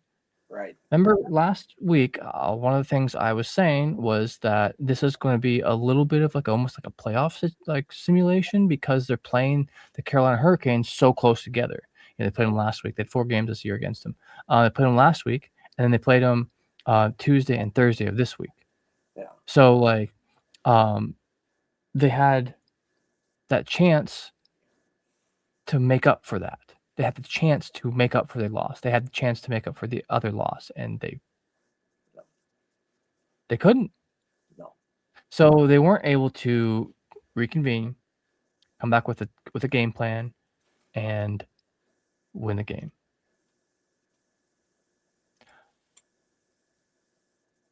Like after that first game, they were told what they did wrong, and they were told probably how to fix it. They were told what needs to happen for the next game, and none of that happened. None of that happened. I heard after the Winnipeg game, there was a long players-only meeting after the game, to the point where the media members had to wait for quite a bit in the hallway. I haven't been to hundreds and hundreds of games or anything, but while I was working as a member of the media, there was only one game I remember where we had to wait like a little while after. And I believe it was in celebration, not after a loss. Yeah. So whatever's being said in that room, whatever's going on, hope it works. Yep. This is getting hard for me to watch. I don't want to watch the game tomorrow night. I just want to know the results. I don't want to go through that every time I'm watching the game. Like, very little to cheer for when you have 10 shots a game. When you have 5 shots in a period, 3 shots in a period. Because what am I cheering for then? You're not doing anything. At least if you're looking busy and taking shots to like that where you look busy, at least I can be like, well, damn, they tried tonight. Yep. But they look slow. I'm hoping maybe this 2-day break gives them a little bit more boost, a little bit more energy for tomorrow, because tomorrow's game, every game from here on out, every game, the last 3 games, they're vital. If they want the playoff hopes to stay alive. And I'm going to talk about this real quick because I have to go at 9. I got 20 minutes, so I'm going to bring up the playoff hopes and the math it's going to take to get there, and it's kind of ridiculous. It really is. So this is from Ed Francis. You can follow him at Blue Jacket Stats on Twitter. He has this handy graph here that is color coded and everything. And I'll just read through it just briefly for some of you guys. I know a lot of you are watching on your phone, so you probably can't read this, but what needs to happen here is the Blue Jackets need to win 4 out of the next 5, which is 4 out of the last 5. Sorry. Isles need to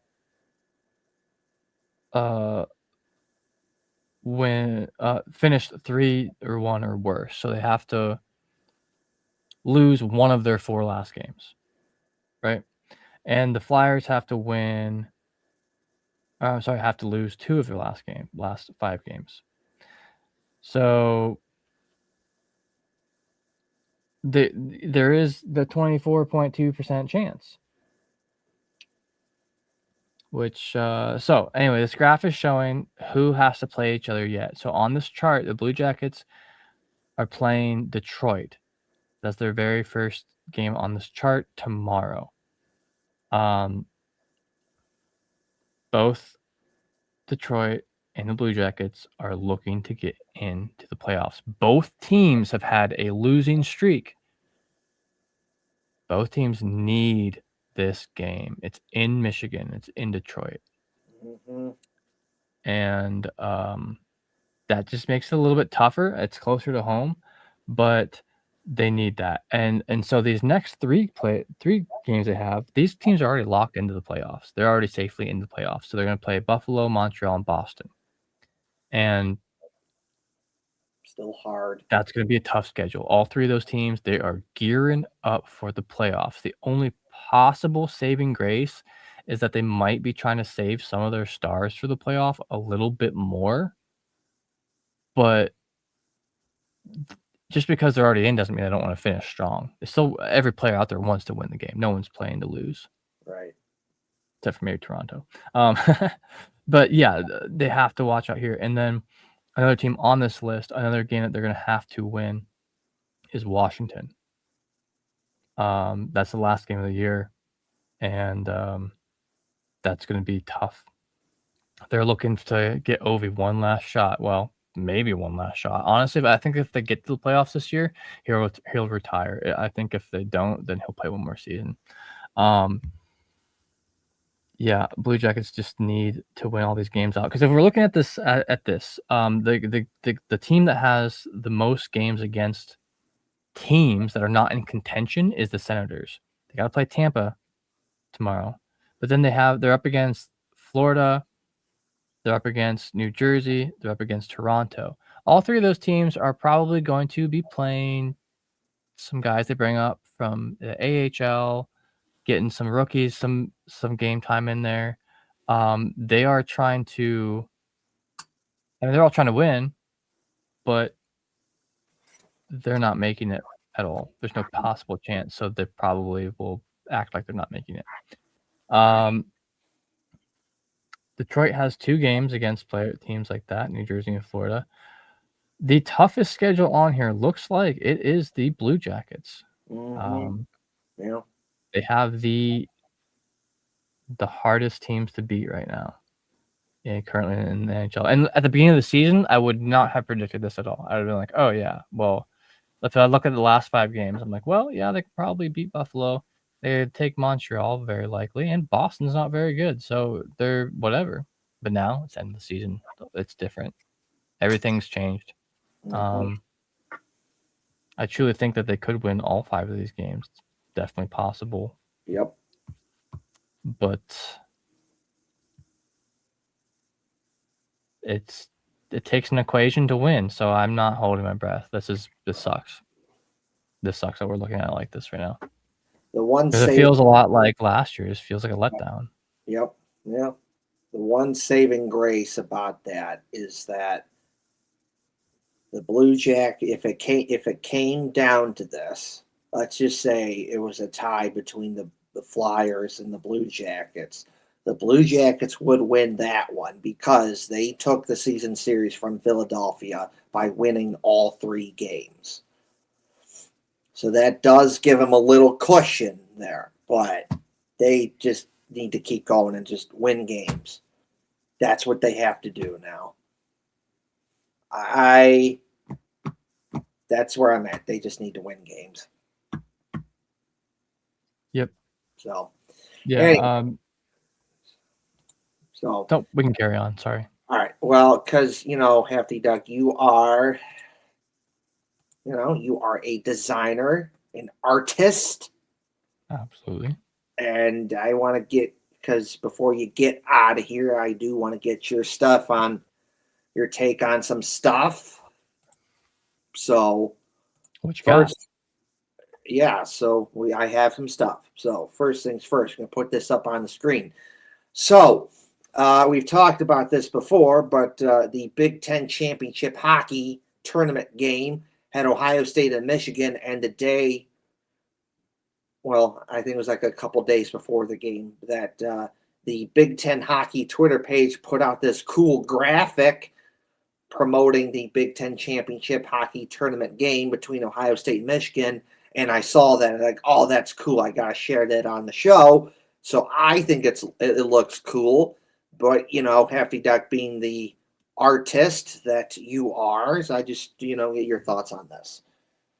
No, it's pretty cool. This is very well done. This I'm assuming is done by hand. I mean, probably done by computer by hand. It's Yeah. not just like AI, because if you're like a professional organization using AI like that, hire somebody. So there's great designers out there. Yeah. But this appears to be at least hand drawn here. I like the little things like the background. That's one of the things I struggle with a lot because I'm a tattoo artist, and like our backgrounds generally are either minimal or it's like kind of constrained to just around the design. So digital art's a little bit different for me. So really cool to see just like the crowd there. I know it's something that's inconsequential, but Yeah. yeah, no, this is pretty sick. Is this like a card that you can get like in a No, pack or anything? Or no, it was just like some graphic that they posted to promote the game. oh, that's cool. It really gives me that old timey vibe. Yeah. Yeah. The one thing I don't like about all this is the way that the Big Ten logo is presented in the bottom left corner. Yeah. Um, it's just not. It's too big. Yeah. Maybe just make it just the logo without the circle thing around it, and just put it in the corner, like little, not like out of the way. Yeah. But So, all yeah, right. So, of course, as we always do hockey jersey concepts, and again, Hefty Duck being the tattooed guy, the graphic art designer guy that he is, this is where I like to really get him in here and get his thoughts on stuff. So, we have one of the first of three hockey jersey concepts that we have here that people have different ideas for the Blue Jackets and what they think that they should wear. And here we have a very interesting take that I like is that someone takes inspiration from a Union soldier, just like what the Blue Jackets are named after, and essentially make a jersey that kind of looks like a Union soldier jacket because that little vertical, like little striped belt buckle thing that's right there from the Union soldier basically put it right there on the jerseys, and it's the cannon logo, and then it's the regular logo is the shoulder patch, and for the blue it's white numbers outlined in red, and then the striping is red outlined in white, and then red pants and blue socks with red outlined in white, and then the blue is white jersey, cannon logo, blue outlined in red, blue numbers outlined in red, and then the logo, the main logo is as the shoulder patch, red pants, and then the white socks with blue outlined in red. I really like this. I think it's a cool look. I think it's a very fun, interesting way to use the Blue Jackets Civil War theme. I guess a minor nitpick is I wish it was blue pants for the white jersey, but everything else is cool, and I really like that blue jersey. dude, this is really cool. I like this a lot. It reminds me a little bit of we've talked about like our most recent like favorite jersey is the military appreciation jersey. It's cool as Yeah. shit. Yes. And with the sash, I kind of like this a lot. Um, I can maybe do without the horizontal belt kind of line, but I get it. It's part of like the uniform because Yeah. they have the the the the leather strap across the chest and the leather strap around the waist. So it Yeah. mimics that very well. This is just well thought out. This is pretty cool. I'd love to see this in the third jersey colors. Yes. Um, we've rated them before. Now this is a concept from Yeah. 5/22/18. So Yeah. I wonder if, Well, man, we just gotta restart reposting stuff like this, get some ideas out there flowing again, because yeah. it's probably about due for a little bit of a redesign Yeah. for the home jerseys and whatnot, Yeah. or Yeah. the logo or the default jerseys, I guess. Yeah. So pretty cool. Overall, I'll give this a good old 8 out of 10. I like it a lot. I would buy it. Okay. I agree. Um, Next up, we have this jersey right here. So you just said that you wanted to see what would that jersey would have been like using third jersey colors. So here you go. You essentially have a jersey where it's using that Blue Jackets Civil War theme with the third jersey colors because it is dark blue jersey with light blue shoulders, and then there's a little white stripe that like helps break up the dark blue and the light blue, and it's the Cannon logo, and it's like the outdoor game because it has the captain's patch is the state of Ohio with the C on it. It does have like a chevron on it, like the outdoor game jersey, and light blue pants to go with the jersey. So overall, I like this. I think this is pretty good. I like this a lot, and I like the bright white. I love the cream color, but I like the bright white as compared to the cream color, just simply because it matches everything else I have. I have very few cream colored anything. The only thing Yeah, I really have is like the third jersey color sweatshirt. That's you're really right. cool. Yeah, Like all my hats are gonna have like bright white on them, and it's no big deal. It's just no, one of those things. Like I think about because you can see on his glove here, it's super obvious where that cream color is on the inside of his glove, yeah, and it sticks out really bad against the white. yeah, So, um, I might kinda look the same week after week, but there's a certain way I like to stylize things, and one of those is to not have white and cream next to each other. yeah, So, what I'm saying is I like the whiteness a lot. yeah, The Ohio outline around the C, well done, great. Um, the chevrons are sick. The yeah, silver and white stars, pretty sick. The coloring on here is fantastic. I like the light blue shorts. It yeah, breaks it up a little bit, yeah, and then it makes the jersey not seem quite as long, having the bright blue on the bottom of that stripe. yeah. It like makes it look just like a normal, almost like shirt and pants kind of thing. This honestly, I cannot find. Let me find something to bitch about on this. I'm not gonna count the glove. I'm not gonna count the glove because that's just probably portraying that it's like leather or something like that. Yeah, Um, the only thing I'm not the biggest fan of is the logo on the shorts. I yeah, still like it. It's just not my favorite thing out of all of this. So honestly, I gotta give this like a 9.5 out of 10. I would buy this the day it came out. I like the lettering. It's like the little pointy bits, yeah, just making it a little bit more in like as far as like yeah, typography goes, a little more like Gothic style. yeah. Here, Um, very, you know, very old school, very yeah, Civil War like something you'd see in the Civil War. yeah. Very And true. I'm referring to the architecture and style, Yeah, not the goth movement, goth yeah. people. No, Anyway, wonderful. Love no. it. Ooh, wait a minute. We got something else here. Okay, that's the inspiration that Ooh, colorized. that he. So, E Dunkel Designs on Instagram did this one. So there you go. So there's that, and the last hockey jersey concept that we have for the day. This is from A.V. Stein. Basically, again, so using the Canon logo as the main theme.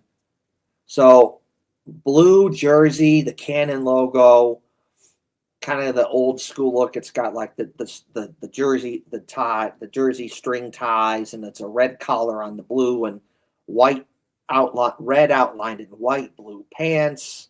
I like this. Minor nitpick. I think that why would that be if it was blue outlined in red instead of red outlined in blue on the white? But I like that too. And I really like the third jersey that they have here because it kind of Columbus across it. It's got a cannon shoulder patch, and it kind of gives off that like old school look, like Yeah. something that you would have seen in like the 50s. Or you know what? If the Blue Jackets wore this for an outdoor game, that would be very believable. I'd be like, yep, that makes sense. Outdoor game jersey look. So overall, I like this. Yeah, I like this a lot too. The first two jerseys are pretty normal run of the mill, except for the striping around the waist and the elbows. Is a little bit different. I'm referencing the jersey I have hanging behind me, although it's kind of a few years old now. But they have the old CCM logo on the shorts. That's funny. Um, yeah, striping I like on the default jerseys. Those are nice. Um, pretty solid. I'll give that, you know, a good old, like 8 out of 10. I'd buy it. It's not my favorite jersey I've ever seen, but this one that's on the end here with the kinda more, like, plain looking vibe to it, you know, it's kind of a flatter sweater with a couple stripes around it. I like the striping on this a lot. What I really like, and this is such a stupid little detail, is that around the waist, they have a red stripe. Oh, they have this in the center too. They have a red stripe, and then separated from the white is a blue stripe between the red and the white, and that just makes for a nice, like, a breakup of it. Um, Having the red next to the white, if you look at the middle one, it's not that big of a deal. It looks nice anyway, but I like the little addition, of that because they do it across the chest too and on the sleeves. Um, Dang, okay, let me find something to pick on about this one. Uh,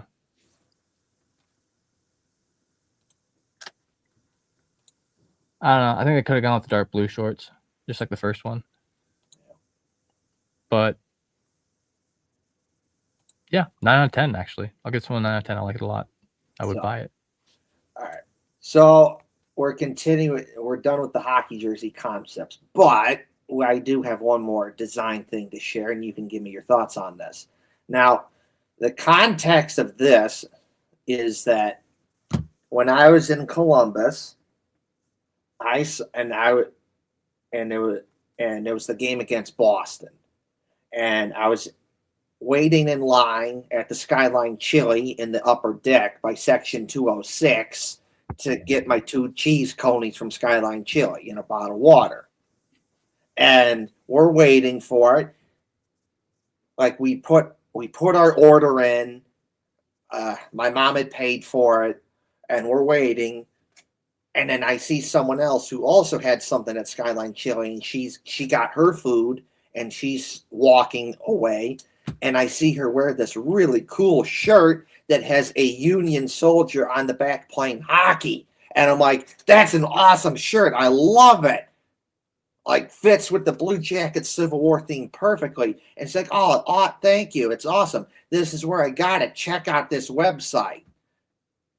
And so I've been playing around with this website, and I did find where she got that shirt, and I'm going to show it off. And there's other stuff too, because again, Hefty Duck's a designer, so I want to get his thoughts on this. So here is we have the shirt. Well, this isn't the shirt that I saw, but we'll start with this. So we'll put this up on the screen. So here we have a shirt where on the back it says Columbus in red letters outlined in blue, and it's a Union soldier, and he's playing hockey with the hockey, and he's got a hockey stick. That's pretty dope. I like it. Like, Uh, just I like the logo. That'd be a sick little mascot too. I mean, just like, give him, like, a big head like how the Cavs do with their guy, because it's a very right. human-like mascot, so they just give him, like, a mascot outfit with, like, a big head on it and stuff. This would be sick. I just I mean, like, don't get me wrong, I like Singer, but, this guy would make a lot of sense too. it's just awesome. That's Okay, pretty cool. this we're I would gonna definitely get it in the white, personally. because they do have it in blue. See, there's in blue. It's okay. I It's like the okay. red against the white, I think the best. Yeah. How's it looking black? Uh, yeah. It's alright. How's it looking that cream color? I don't wear a lot of, like, cream colored shirts because it's way too close to my skin tone. It looks like I'm not wearing a shirt, but, Ooh, that's pretty good. Pretty that's good. pretty nice. I liked it a lot. Yeah. But I'd go white though. Yeah, I think I'd go white too. I'd go white. If I could match one of my hats I got really well. That's pretty So sick, man. I'll, give it a, it's old 8.5, old 9 out of old time sports dot store, and they have like all the hockey teams and everything. oh, no shit. Oh, that's really cool. Oh, I like the goalie. Yeah, check it. This is the shirt I saw at the Blue Jackets game. There's a Union Yeah. soldier being a goalie. Hell yeah, that's sick. And it's this one, yeah. So there it is, right there. Like that's awesome. Nice. Give it a good old 8 out of 10 there. I'd definitely wear that. And then It that seems wait, reasonably priced. yeah, but wait, there is more. There is more. Check this one out. You see that it shows up better on the white, but again, American flag, Columbus hockey. There's a star. There's a Union soldier, and he has a hockey stick. That's pretty dope. Look at this. That is just awesome. That is just, yeah, That's pretty sick. yeah. I like that a lot. That's pretty awesome. But what I really do think this one, especially on the white, that's really the star of the show right there. That is just awesome. Nice. That's pretty sick. That's awesome. Overall, as a designer yourself, what do you say about this, Happy Duck? So what? As a designer yourself, what do you say about this? Oh, I like a lot of this. I'll definitely give it an 8 out of 10. I like that. It seems like it's portraying Jet Greaves in this. Yeah. I mean, they probably have to use words like Columbus hockey and stuff like that as opposed to Yeah. the Blue Jackets, but Probably. pretty neat. I like it. Yeah, probably can't use CBJ, can't use Blue Jackets. Yeah. So it's like Columbus. Yeah, but that's just awesome. It just is. It's just really that good. So I know you do got to get out of here pretty quick, but before we do this, I do want to get you.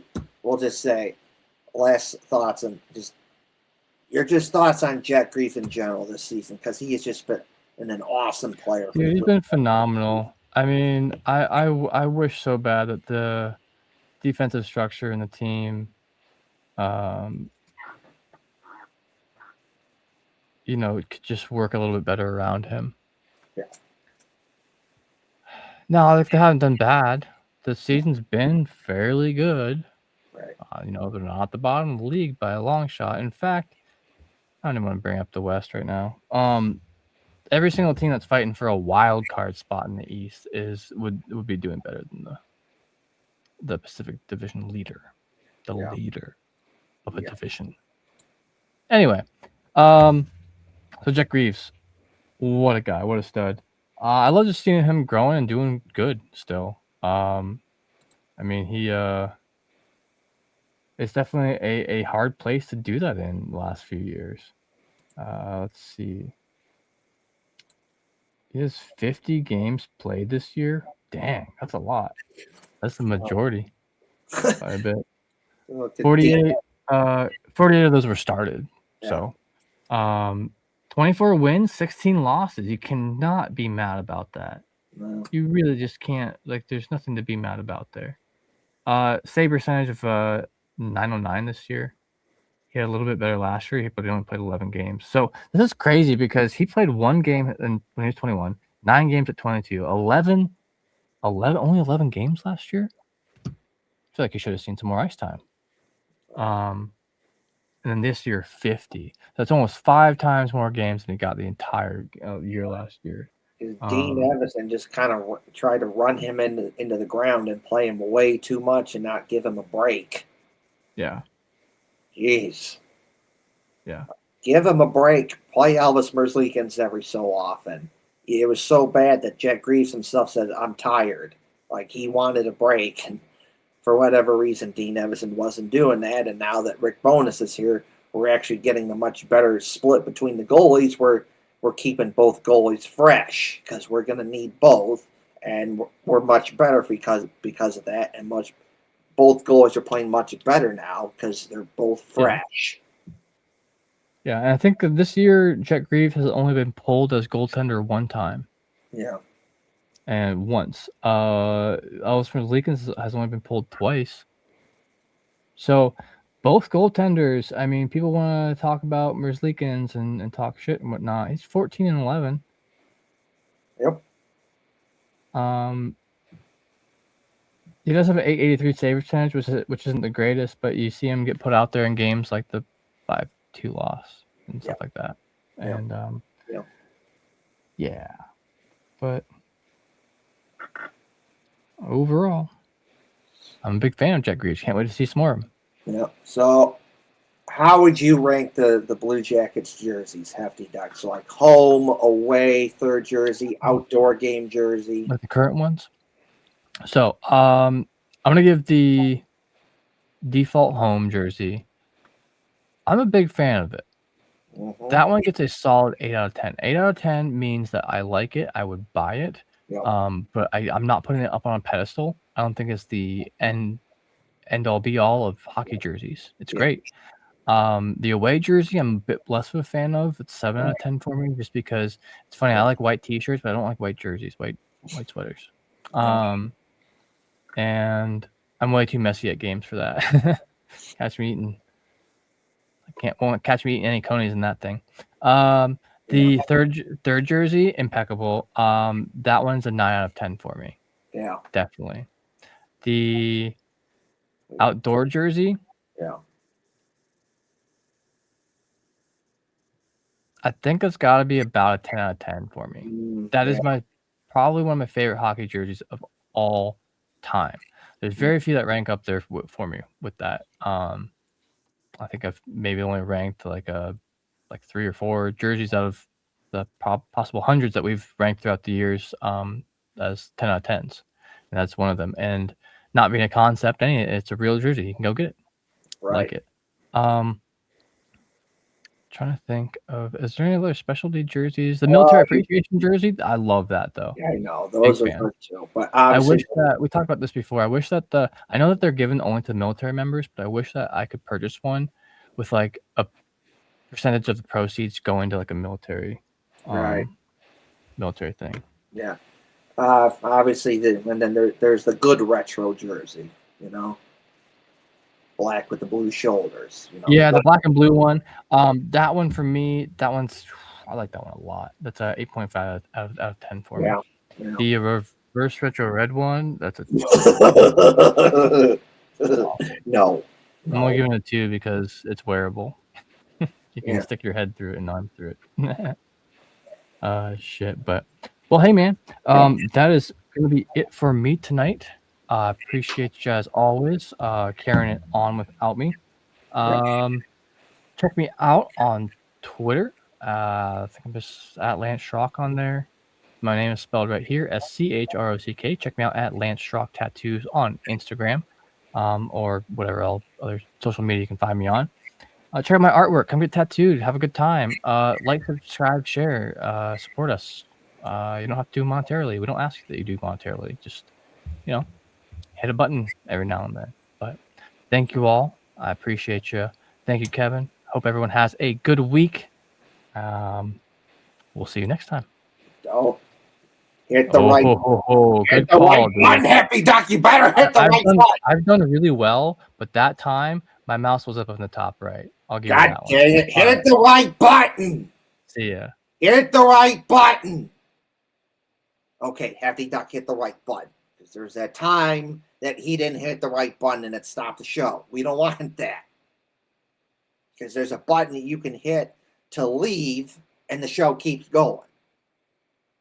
But one time Hefty Duck didn't do that. He hit the wrong button and it stopped the show for good. We don't want that. So good on Hefty Duck for doing the right thing this time by hitting the right button, by leaving and keeping the show going. Because I still have some stuff to say here. You might call it closing time, such as that song called Closing Time. You're like, closing time, and then it goes on and on and on. Do, what? I know, wanna take me home. That, whatever. I guess you could call it. It's our own little version of closing time. As I have some stuff to say, and then I will get out of here and finish off the show. So, I'm going to give my thoughts on Jet Greaves. It says so in the title of the show. Jet Greaves is awesome. Jack Greaves has been an awesome player for the Blue Jackets, not just this season, but last season as well. But this season, he's been really good. He's really stepped it up, been an awesome goalie for the Blue Jackets. And there have been games that the Blue Jackets win because of Jack Greaves. He's been that good where he just makes big saves, keeps the Blue Jackets in the game, and they win. Where it gives the Blue Jackets enough time, get their legs under them, get going in the right direction. You get a goal or two, and then you win because Jack Greaves kept him in the game. Big save, made some big saves to keep the Blue Jackets in the game. He's been an awesome goalie. And the thing was, going into this season, there was a question mark of, oh boy, what are you going to do about the goaltending? That was a question mark because it's like Elvis Merzlikins, he's inconsistent because sometimes he's bad, but sometimes he's good. And when he's good, he's like really good, where he takes over a game and the Blue Jackets win.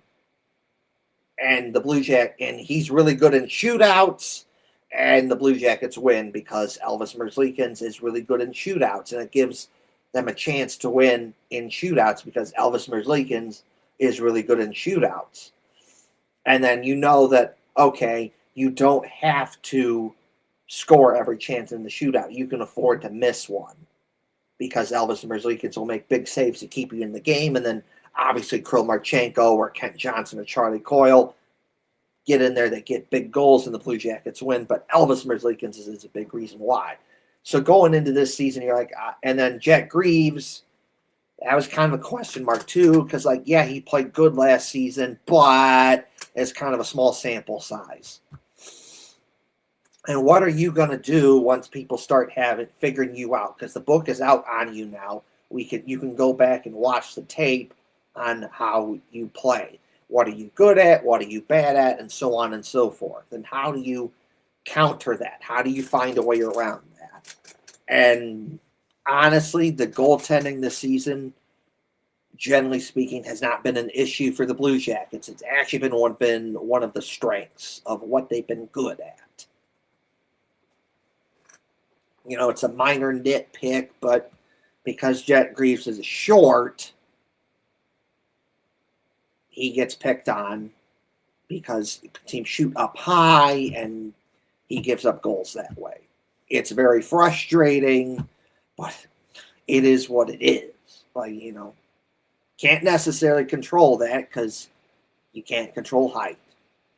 And like, he's 6 foot, which is big, but in the world of hockey goalies, in today's world where goalies are like 6'4", 6'5", 6'6", that does make a difference. And that's just how it is. And it's not me taking a shot at Jack Greaves or being disrespectful. It's just the truth. So like, he's 9 out of 10. That's a minor nitpick. 9 out of 10. And Jack Greaves has just been awesome for the Blue Jackets this season. Heck, he's even gotten some wins in the shootout too. So overall, it's just been awesome. And he's getting national praise from the hockey world and the national media. It's not just Blue Jackets fans and people in the Columbus media that are saying that Jack Greaves is an awesome player and Jack Greaves has been playing good and Jack Greaves has been playing good this season and having an awesome season. It's not just them. It's not just Blue Jackets fans. It's not just the Columbus media. It's the outside world. It's the national media that are saying, oh, look at Jack Greaves. He's playing a good game. Look at Jack Greaves. He's playing awesome. He's playing an awesome season. The Blue Jackets have an awesome goalie. Even Elvis Merzlikins have gotten some good positive attention this season. So goaltending's not been the issue, really, this season. Jack Greaves has been an awesome player, and he's really stepped it up, and it's just great to see. So that's just my thoughts on Jack Greaves. He's just been an awesome player for the Blue Jackets, not just last season, but this season as well. He's just just been so good and so fun to watch. As for, we got Hefty Duck's thoughts on his, how would he rank his favorite Blue Jackets jerseys. I'm going to rank mine. So, that the Reebok version of what they did with the home jersey, I really like that. I like the shade of blue. I like the striping, the white, the red. I just like that better. As a matter of fact, this is like the jersey that I wear for like every time I do a show, which is this is the Reebok version of the home jersey.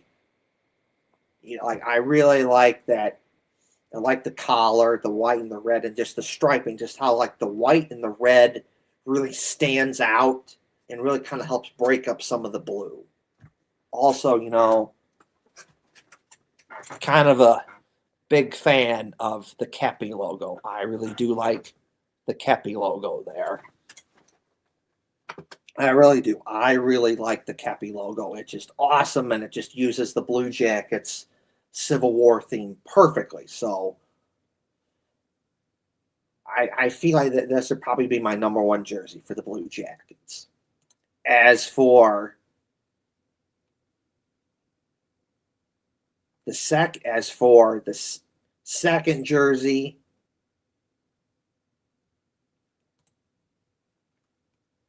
it would probably be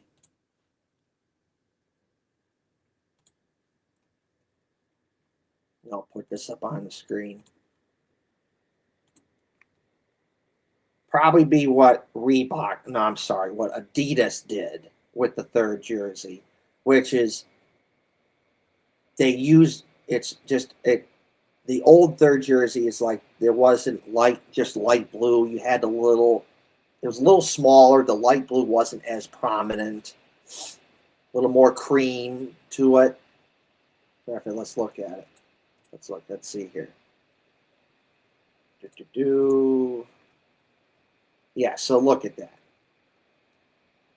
The light blue is a bit smaller. It's a smaller collar. So I like that, but I really like that better. I do. I like what Adidas did with the Blue Jackets third jersey. I do. I like that better. So that's number two. And then obviously,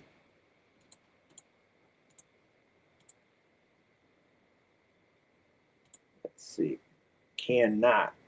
gotta talk about the Blue Jackets outdoor game jersey, because this is just awesome. Obviously, the Canon logo, it's a different Canon logo, and that's different, that's unique, that's original. I like that. It's really big and it stands out. And of course, it fits with the whole outdoor game theme, because when you have an outdoor game, everything has to be like ridiculously huge logo, ridiculously huge numbers.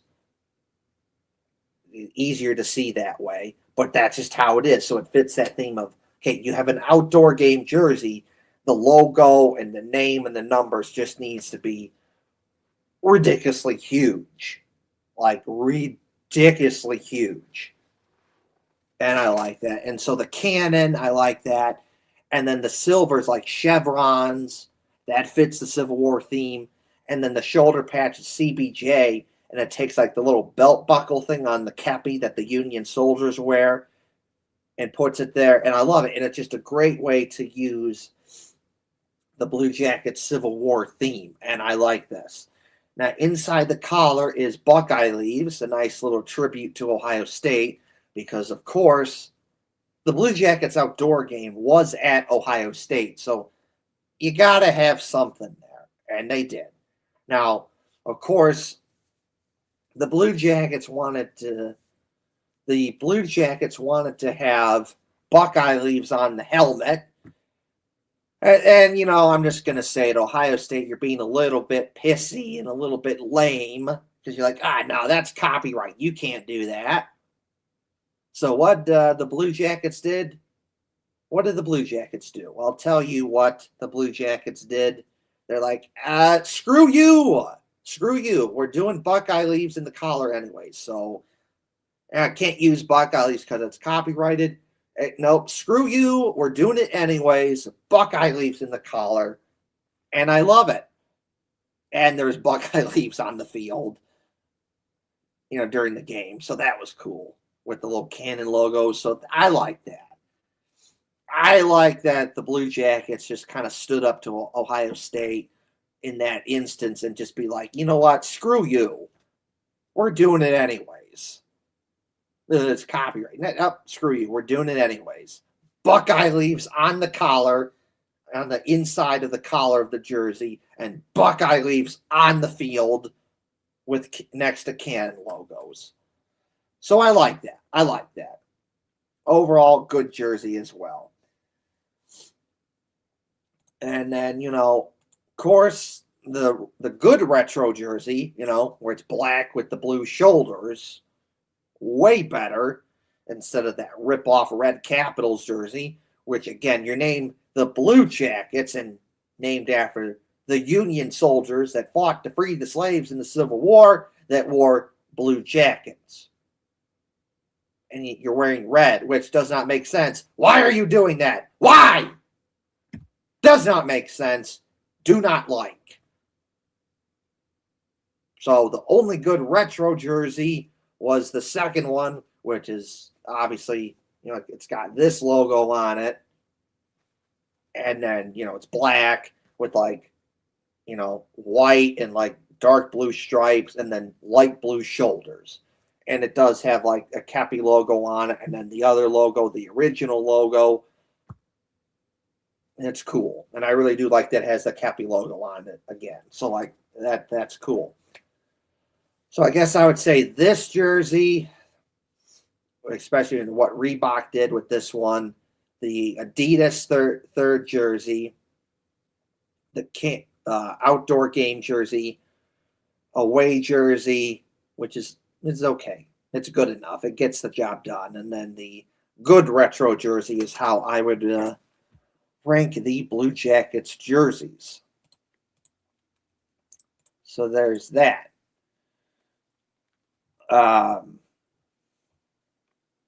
Let's see here. I am going to talk about this, and that will probably be the end of that. So let's see here. Look this up in the bookmarks. So let's see here. Okay, I got it.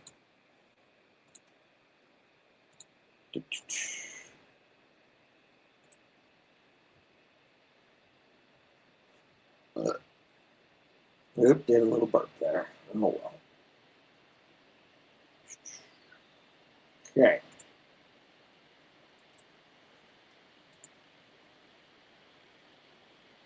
I'll put this up on the screen here.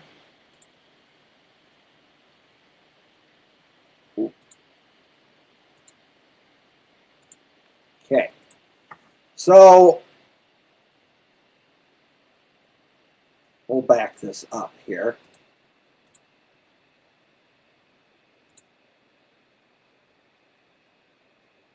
So Jackson Smith, why did he pick Penn State? There are many reasons, but the big reason is that because of Penn State's hockey facility. So we'll play this right here from, what is it, Chicken Game Notes podcast? Is that what this is? What was yeah, it says that right there. So yeah, there we go. Jackson Smith. the recruiting process like to end up at Penn State? Just one trip to champs and you were kind of like, all right, I'm locked in here. Yeah, I mean, they were the first team that reached out. It was kind of late. It wasn't until U18 Worlds, that tournament, that they talked to my dad. And they were kind of I didn't talk to many teams, honestly. I don't know if it was under the radar or what, but I was interested in Penn State. Of course, you hear a lot about it.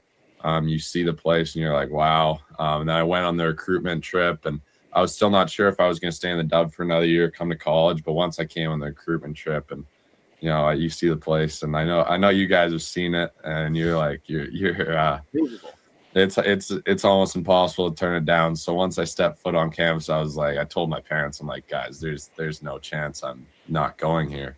So then I came here, and this has been the most fun year of my life. And I think it's been good for my hockey development. And it's honestly just been probably the best decision I've made so far. Coach Godowski. So there we have Blue Jackets prospect Jackson Smith, who is a defenseman and plays at Penn State, and a video of why did he go to Penn State. Essentially, there were many reasons, but essentially, once he went to Penn State, he toured the campus, and then he saw where Penn State plays hockey. It's like he had to go there. And I get it. I get why you would feel that way. Because if you see where Penn State plays, Penn State has one of the best hockey rinks in college hockey. It is a beautiful, world-class hockey arena. Top tier, elite. It is the best of the best. It is that good. And so... And it's no surprise that Jackson Smith had a good season at Penn State, because Penn State, you can make the argument that they're getting to a point to where they care about hockey now, because it wasn't always like that.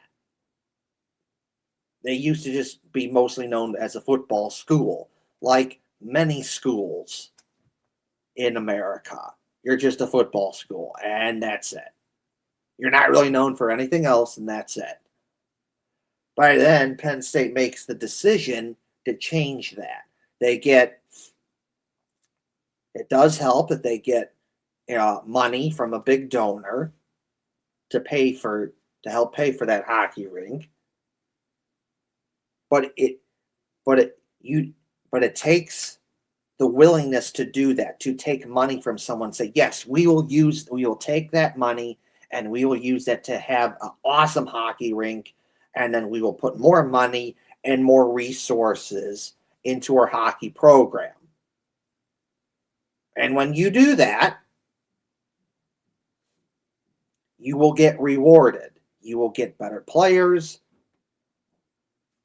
And it will show that the world will see, oh, Penn State, they care about hockey. Look at this awesome hockey rink. Look at this, look at that. And then last season, Penn State has their best season ever. They go to the Frozen Four. All this positive momentum that they built up. And how do you build on that? You get Gavin McKenna, who was one of the best players in college hockey and is seen as a guy that's probably going to go number one in the draft for hockey this upcoming June.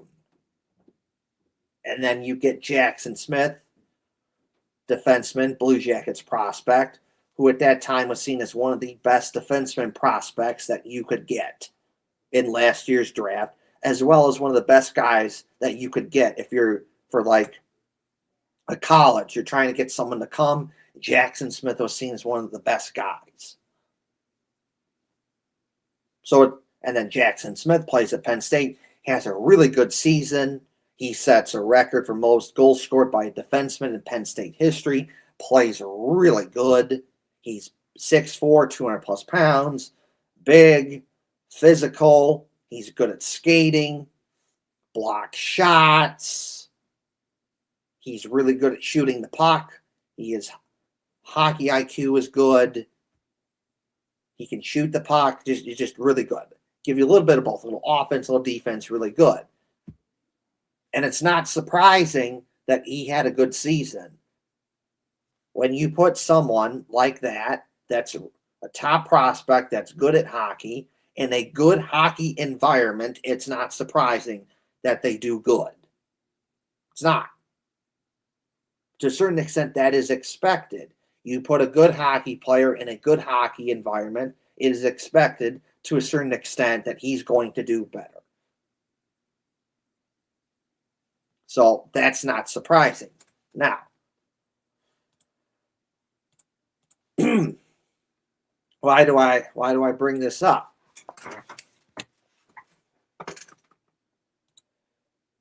Ooh. So here we have Michael T. Hughes on Twitter said, tremendous player, hope CBJ sends him back for one more year here in Happy Valley. Of course, I responded to that with Union Blue Soldiers Twitter page, so you should check that out.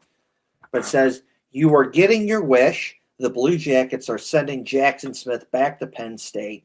Zach Werenski played 2 years at Michigan, then the Monsters, then the Blue Jackets. I suspect Jackson Smith will do something similar.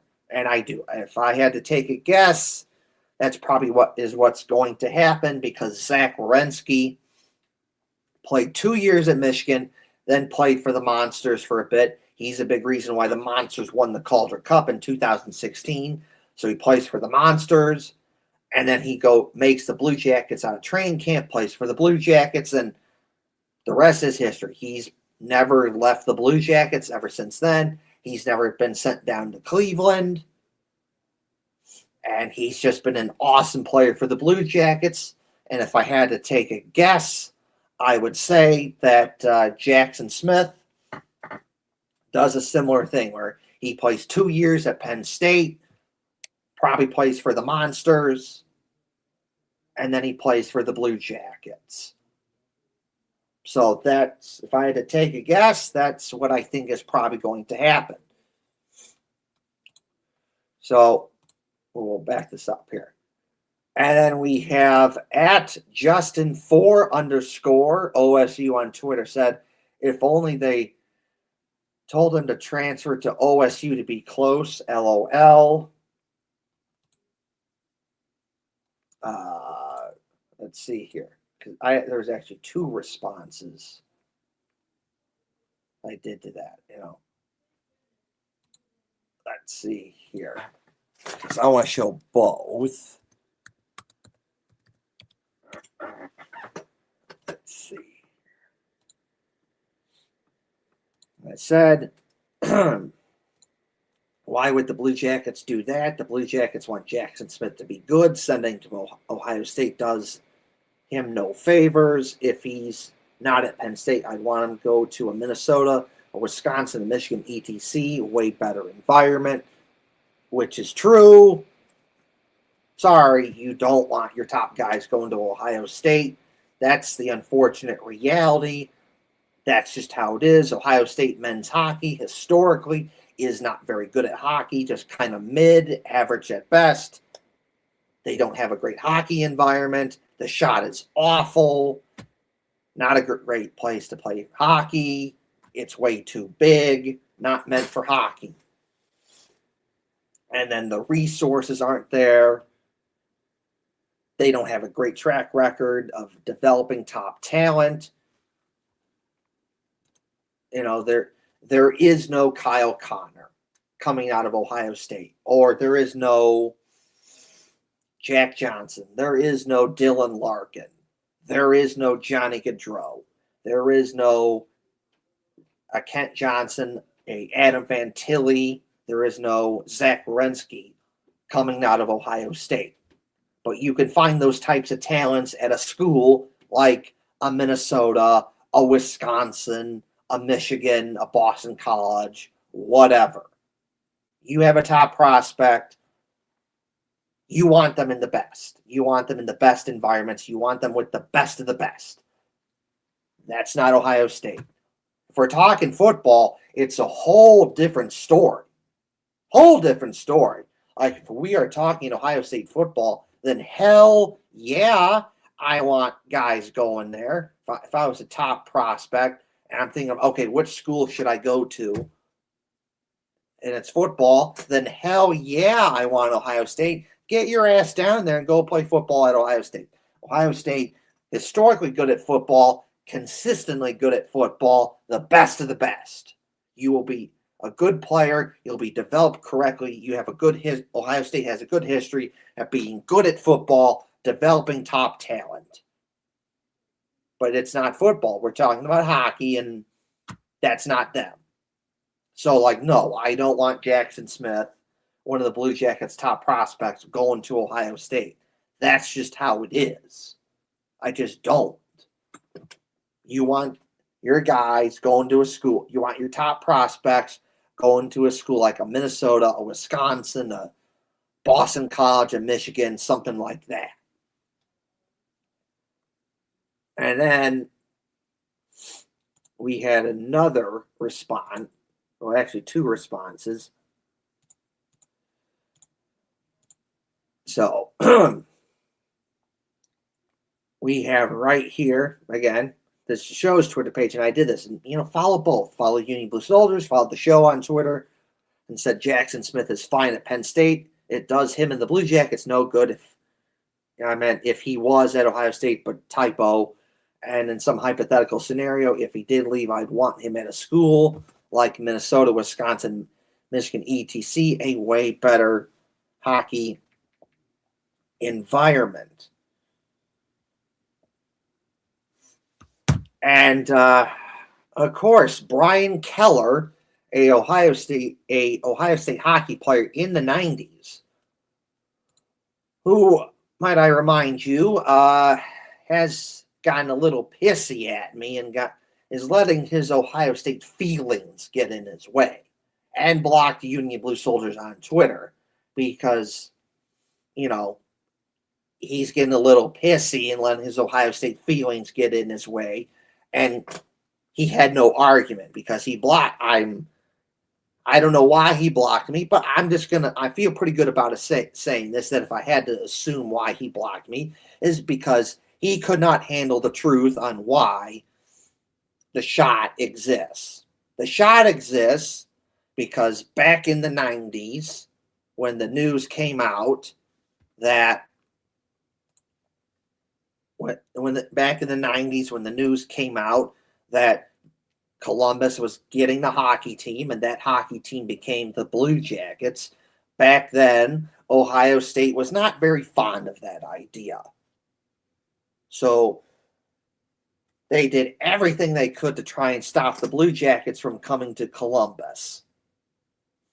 From working with the state government of Ohio to try and use taxpayer money to stop the Blue Jackets from coming to Columbus, to Gordon Gee, who was the president of Ohio State at the time, had his wife write an op-ed in like one of the newspapers or some publication. I don't know exactly what it was, but Gordon Gee had his wife write an op-ed somewhere speaking out against it. That didn't work. Working with the state government of Ohio to use taxpayer money to try and stop the Blue Jackets from happening didn't happen. And then the shot exists because that was a last-ditch effort to try and stop Nationwide Arena from happening. Obviously, that did not work. That backfired because, Nationwide Arena happened. It got built. The Blue Jackets are in Columbus. That is why it exists. And, of course, Brian Keller, just going to say it, being a little dork in this instance, getting a little bit pissy, and he's letting his Ohio State feelings get in his way. And he's like, that's not true. Where are you getting this? And all this other stuff. And it's like, first off, it is true. I get it. You're an Ohio State guy. I get it. You played hockey at Ohio State in the 90s and you like Ohio State. I get it. I like Ohio State too. Like, hello, Ohio State flag in the background right here. I get it. OHIO, go Bucks, go Ohio State, go Buckeyes. I get it. But at the same time, I'm not going to let the Ohio State bias get in my way. I'm just not. I am just not going to let the Ohio State bias get in my way. I'm just not. But you are, Brian Keller. You are. You are letting your Ohio State bias get in your way. You are letting your Ohio State feelings get in your way. Don't do that. That's not good. When you do that, it clouds your judgment because you say, oh, that's not true. Where'd you get that? Well, I got news for you. It is true. I don't know. Read the Columbus Chill Factor book. It's in there. Oh, wait, you want more? There's a whole bunch of articles and like that you can find online from like the Columbus Dispatch and a whole bunch of other places that talk about this stuff too. So it's true. Don't come at me with this nonsense of, oh, it's not true. Where'd you get that? Nah. Out. Get out of here with this nonsense. Do not let your Ohio State feelings get in the way. But you did. You had nothing to refute my argument. So what did you do? You blocked me on Twitter. And when you do that, when you block someone on Twitter, generally speaking, I'm of the belief that generally speaking, it means that you could not win the argument. Because if you're getting into an argument with someone and you stuff that, yeah, that's not true, even though it is, and you have no argument to back it up, you have nothing to come back at me, nothing to refute my argument, you have nothing, and you go block on Twitter, guess what? You lose, I win. Because you had nothing to back it up. I do. You don't. So you blocked because you couldn't win the argument, so I win. And that's what you did. Now, this time you responded to the show's Twitter page, and again, you're being a dork and you're being idiotic and stupid and cringe, and you're letting your Ohio State bias, your Ohio State feelings get in your way again. Like, why are you doing this? I'll show it to you. Here we go. Love it when Blue Jackets fans bash Ohio State. It's seriously one of the reasons I can't stand CBJ. Sorry, dude. Sorry that the truth is a very uncomfortable truth for you. I didn't put up on the screen, but here it is. Here it is right here. Love it when the Blue Jackets fan bash Ohio State. It's seriously one of the reasons why I can't stand CBJ. But sorry, dude. Sorry. Maybe if you stop being cringe and stop letting your Ohio State feelings get in your way, you would understand what I'm trying to get at here. You would know that I'm right. And I think, in my opinion, if I had to take a guess, I think deep down inside, you know I'm right. You, of all people, should know this. You played hockey at Ohio State. So, in my opinion, you, of all people, should know that Ohio State doesn't care about hockey, and then you people should know that, hey, if you got a top prospect, you do not send them to Ohio State. You send them to a school that's good at hockey. Consistently, historically. You send them to a place like a Minnesota, a Wisconsin, a Michigan, Boston College, whatever. Something like that. You don't send your top prospects to Ohio State. And I think that this bugs you deep down inside, in my opinion. I think that you know that I'm right. Deep down inside, it bugs you that I'm right. It bugs you that you know that I'm right. That you know that Ohio State historically is average, dog shit at hockey, average at best, does not produce top talent. Shot, awful. There's no really big names, big stars that come out of Ohio State for hockey. And you know that. It bugs you deep down inside. If I had to take a guess, that's just my opinion on this. So you know that I'm right. Just a little ankle biter. Little nitpick. And that's what you come at. That is what you respond to that tweet. A weak response. Weak. Because that's all you have to say. You can't refute what I have to say. Because you know I'm right. You know I'm right. You know I'm right. You know I'm right. This is what your response to this is. Weak. It's not bashing. It's the truth. It is the truth. You have a top prospect. He's good at hockey. You're not sending them to Ohio State. Why would you do that?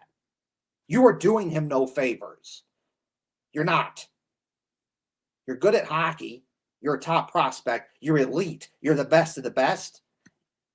You're sending them to a top hockey school, a North Dakota, a Boston College, a Michigan, a Minnesota, a Wisconsin, a school like that. And what do you know? Who's in the Frozen Four? That's happening this upcoming Thursday and Saturday. This upcoming little weekend there. What's that? Michigan and Wisconsin again. Two schools that are historically good at hockey. What do you know? I mean, cool for Ohio State. They had like that one cool run to the Frozen Four in like 2018. They won the Big Ten regular season championship in 2019, and they make some NCAA tournament appearances, but that's the best that you get. And some of this isn't Ohio State's fault. I mean, Ohio State men's hockey, you're doing the best that you can with the very, very limited resources that you have. It must suck that you're the hockey team or any other team that's not the football team, and Ohio State basically looks at you and says, screw you, you don't matter. You get nothing.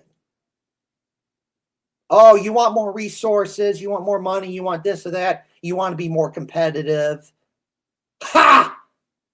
Screw you. LOL, that's cute. Get out of here. That's no. That's money. That money goes to the football team. Sorry. Like Ohio State hockey, you're doing the best that can what you have with limited resources. You basically have $2 and a McDonald's coupon, and Ohio State's like, okay, here you go, $2 and a McDonald's coupon. Now go out there and get a good team. When in reality, you really can't. You do the best you can with it, but you really can't get anything good with it. So, like, to a certain degree, it's not your fault. You're doing the best you can, but at the same time, it's like, yeah. There's no you top prospect, you're not sending them to Ohio State. Sorry. You would understand this if you didn't let your Ohio State feelings get in your way. And again, it's not bashing. It's the truth. It's the truth. Ohio State men's hockey, average at best, and that's if we're being nice. Come now, like the women, like they're consistently good now, and like they played in the last 5 national championship games, and they won 2 of them. But even they played in an old, outdated Pee Wee built in the '60s, and oops, they deserve it. A new hockey rink just like the men, but you think Ohio State would have done something by now, but they didn't. And it's like, well, we might get one. Yeah, we might get one, maybe not. And then you hear nothing about it. It goes away. And it's been like the same thing for like years now. You hear it in the news, in the rumors. Well, maybe we might get one, maybe. Oh, they got to vote on it. Nothing happens. No one votes on it. Well, you got to get the funding, and they don't really have the funding. It's maybe, I don't know, maybe, and it goes away. So no, I'm right. You're wrong. You're letting your Ohio State bias, your Ohio State feelings, get in your way, and that needs to stop. Yeah, I'm just throwing that one out there, and then, gee. And it's not bashing. It's just telling the truth. Sorry that you don't understand that. Sorry, you're letting your Ohio State feelings get in the way. It's the truth. It's a very uncomfortable truth for you, but it is the truth. So there's that. And another thing I'd like to say on this, like, you did not follow Union Blue Soldiers on Twitter. I did not follow you. You don't follow our show's Twitter page on Twitter. We don't follow you. So you are actively going out of your way to find these tweets and respond to them. Like, why? Like, why are you doing that? That's kind of cringe. Is it that bad that you let your Ohio State feelings get in the way that bad that you have to say something? That you let criticism like that just ruin your day so much and just get in your way that you have to say something? Is it that bad that you can't handle actual, real, legitimate criticism about Ohio State? Ohio State hockey? Is it that bad? I think it is. It is that bad. That's multiple times you've done that. That is multiple times you've done that. Not just with Union Blue Soldiers Twitter page, but our show's Twitter page. Multiple times you've done that. Now, I'll say this. Part of this is not exactly your fault. To a certain degree, I would say that you don't know any better for some of this stuff. Because Ohio State's not going to tell you that, because they did. That'd be embarrassing. That'd make them look bad.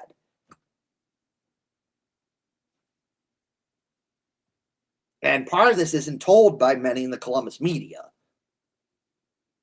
It's just not. Because, again, many in the Columbus media are just interested in kissing Ohio State's ass. Like, yes, we all like Ohio State. Go Bucks, OHIO. Go Buckeyes. Yay, Ohio State. Love it. But there's more to that. Blue Jackets and Crew and Clippers and just so much more going on in Columbus. But most people, a lot of people in the Columbus media don't do that. They're not Dave Holmes, who doesn't kiss Ohio State's ass and talks about the Blue Jackets and so much more. If it's anything bad about Ohio State, no, they're like, shh, shh, shh, shh. Don't say it, don't say it, don't say it. We're not going to say it. We got to kiss Ohio State's ass. And, you know, there was that one thing in the news for like a week where it's like, Ohio State was busted in the Epstein files. They got this Lex Wexner guy who admittedly is not a very good person and has some very inappropriate connections and very bad behavior. You know, and he got money from Epstein, and then Wexner has given the money to Ohio State, and people and then his name is all over different buildings on Ohio State. And for like a week, there are people who are making a big fuss about that. You see it on social media. Big fuss about it, like, oh no, Ohio State, what are you doing? And people upset about it, understandably so. I get that.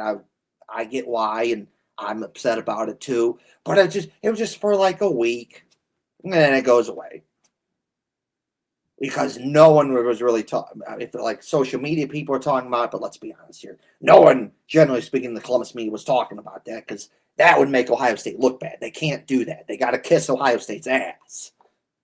They can't say anything bad about Ohio State, but you know, you got no problem saying something bad about the Blue Jackets or any other Ohio sports team. You'll say something good too, but you got no problem saying something bad. But no. Can't say anything bad about Ohio State. Can't talk about that. Can't kiss. You got to kiss Ohio State's ass.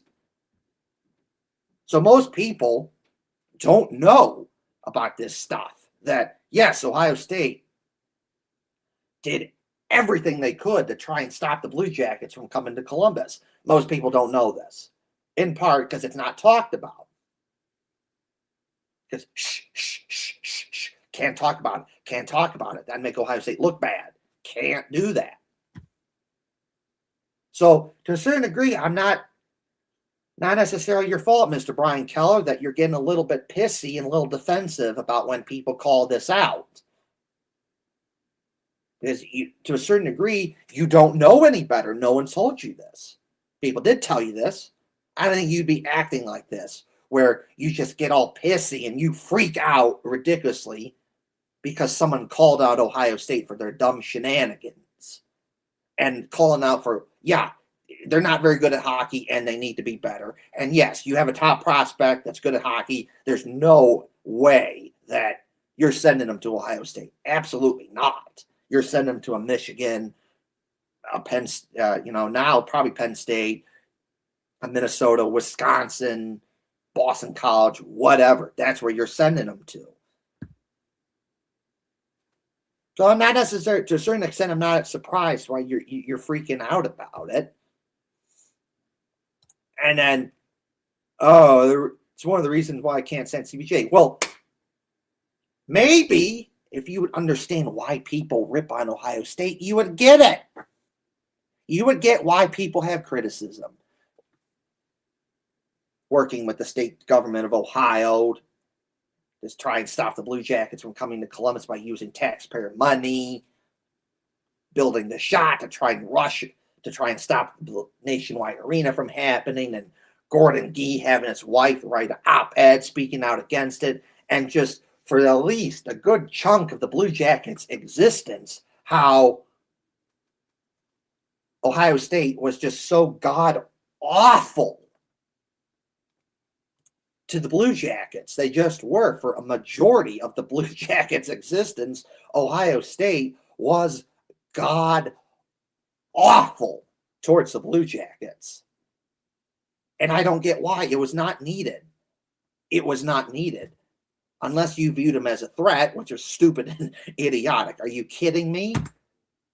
The Blue Jackets, no, not necessarily a threat towards Ohio State. That was just stupid and idiotic to suggest such a thing, to view it that way. For years, where the Blue Jackets, they just go out of their way to show support for Ohio State, and Ohio State wouldn't really return the favor. Blue Jackets says, hey, good luck, Ohio State. We get nothing. Or when Ohio State won the national championship in 2014, they took out an ad in the Columbus Dispatch where it was different Blue Jackets players congratulating Ohio State and in the OHIO. And nothing from Ohio State. When the news came out that the Blue Jackets were getting the All-Star game in 2015, that same weekend as the All-Star game, what did Ohio State do? They scheduled their national championship celebration the same weekend. And that was not received well. People are like, dude, what are you doing? Like, this is not about you. That weekend is about the Blue Jackets. Because at that moment in time, that was basically one of the biggest moments in Blue Jackets history. To get picked to have the to get picked to have the NHL All-Star game. And you're trying to overshadow that by having your national championship celebration? Like, no. And then, Urban Meyer, I want to say it was like 2014 when he was the coach at Ohio State at the time, made a comment to like an Atlanta newspaper, oh, Columbus has no professional sports teams. And it's like, again, it's like, dude, what are you doing? Like, no, at that time, we had the Blue Jackets, the Crew, and the Clippers. Now, to Urban Meyer's credit, he realized that was a stupid comment, and he took it back and apologized. And Urban Meyer has been to multiple Blue Jackets games. So he knows what's up. And then all these times that the Blue Jackets have had Ohio State night at Blue Jackets games. Is there a Blue Jackets night at like a Ohio State hockey game or something? Nope. Nope. You know, up until the outdoor game happened, which was awesome, all these years, they'd be like, hey, can the Blue Jackets have an outdoor game? And Ohio State, under the old leadership, would, just be like, derp, derp, no, because plumbing. Yeah, that's it. That's what we'll do. It's the plumbing. Yeah. That is the plumbing. Ignoring the fact that all those times that, you had events in cold weather like November, December, and like January. And then I see Ohio State post, oh, you're doing lacrosse games at the shoe and like February and March when it's cold out. And you're having national championship celebrations at the shoe in like January. So it's like, you don't actually believe that. So knock it off with that BS. You just use that as an excuse because at that point in time, you still had this weird hate boner, this weird just disdain for the Blue Jackets at that time. And this has been proven that by Aaron Portzline. He wrote a good article about this. It was a couple years ago that when Sean Monahan when Sean Corrali and Jack Roslovic were with the Blue Jackets, they were in New York to talk to the commissioner, Gary Bettman, of the NHL, because the NHL has an office in New York. Of course, the Blue Jackets were in New York to play the Rangers, and the day before that, the Blue Jackets had some players stop by, visit the commissioner, and it was Sean Corrali and Jack Roslovic were one of those players. And Sean Corrali and Jack Roslovic straight up went to Gary Bettman and asked him, hey, how come no outdoor game in Columbus? And what Gary Bettman told him is, it's Ohio State. They're the issue. It's the plumbing. It's the plumbing. And that article is what Aaron Portzline has said, is he backed that up. That the Blue Jackets could have had the outdoor game as early as 2018. Had Ohio State just knocked it off with the plumbing shenanigans.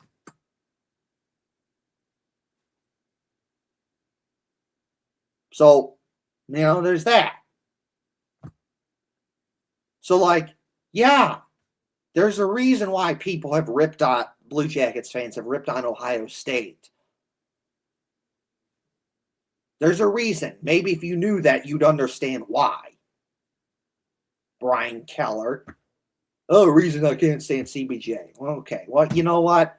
Without the Blue Jackets, guess what? Columbus is still this cow town image that people have, and it's a town that people would view, oh, Columbus, what's that? I don't know what that is. Let's go to Cincinnati or Cleveland instead. And this is true. The Columbus Chill Factor book talks about this. How people from the outside world had an image of Columbus like, oh, Columbus, what's that? Why would I go there? Is that like a cow town? Oh, they like Ohio State. Oh, that's cute. Let's go to Cincinnati or Cleveland instead. And it's true. There would be so many big-time events back then that if they went to Ohio, they were picking Cincinnati or Cleveland. That's just how it was. But now, that's not the case anymore. If you have a big-time event, it could be sports, it could be political, it could be anime, comic book conventions, cheerleading, bodybuilding, whatever. You have a big time event in Ohio, guess what? You're going to Columbus. That is your first choice. Columbus is your first choice. And that's the truth. And why does that happen? Because of the Blue Jackets. The Blue Jackets come to Columbus, and it changes Columbus for the better, forever, in a good way. What changed a bad area where the state penitentiary was and a whole bunch of other bad stuff that you didn't want, that's now long gone now. The Blue Jackets come in, that's gone, and it turns a bad area into an outstanding area, a great area, top tier, elite, the best of the best, the crown jewel of Columbus. The top area that you want to be in when you're in Columbus is the downtown arena district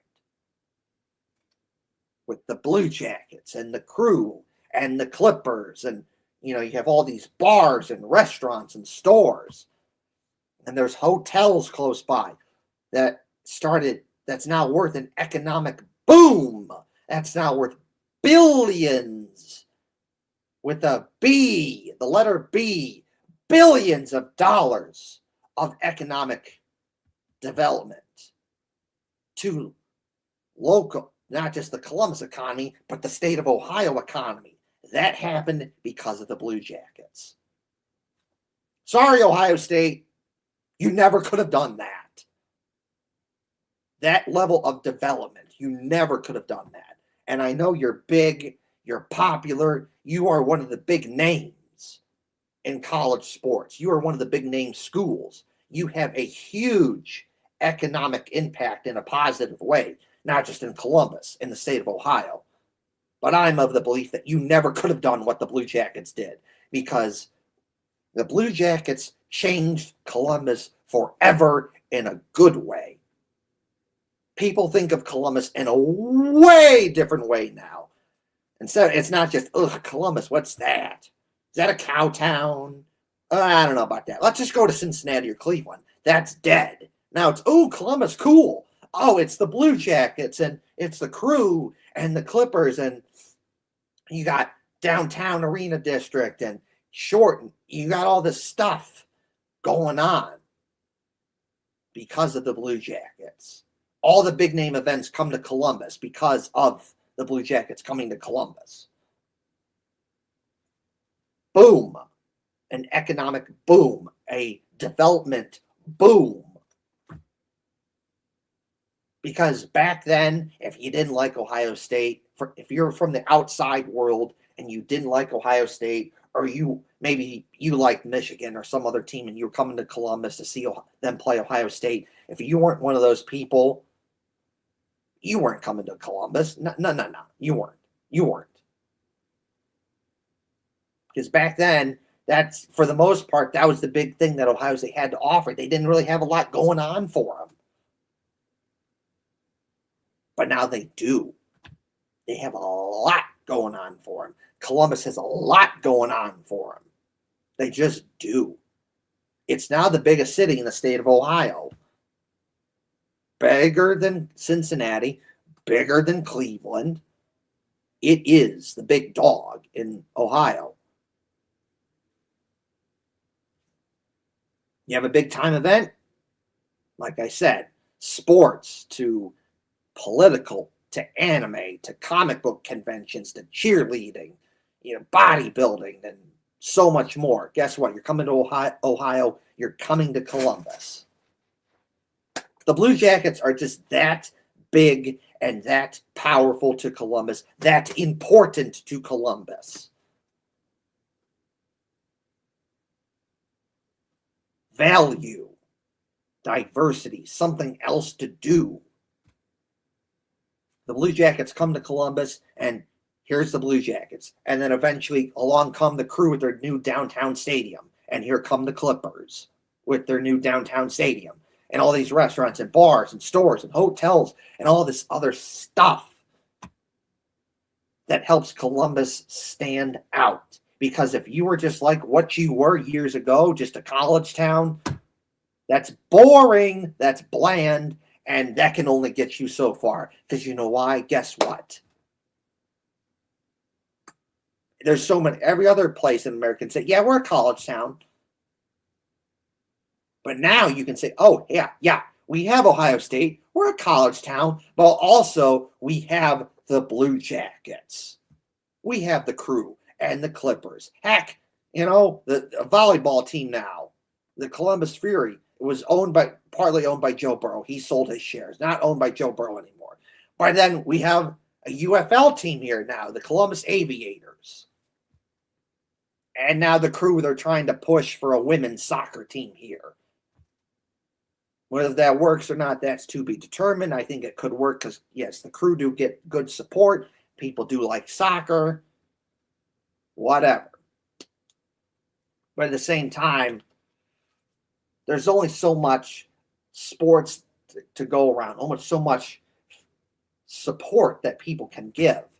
So you just almost wonder if there's just so much that people can do before I just can't do it anymore. I can only support so much. You just wonder if the market is oversaturated with sports teams in Columbus, that people just can only do so much.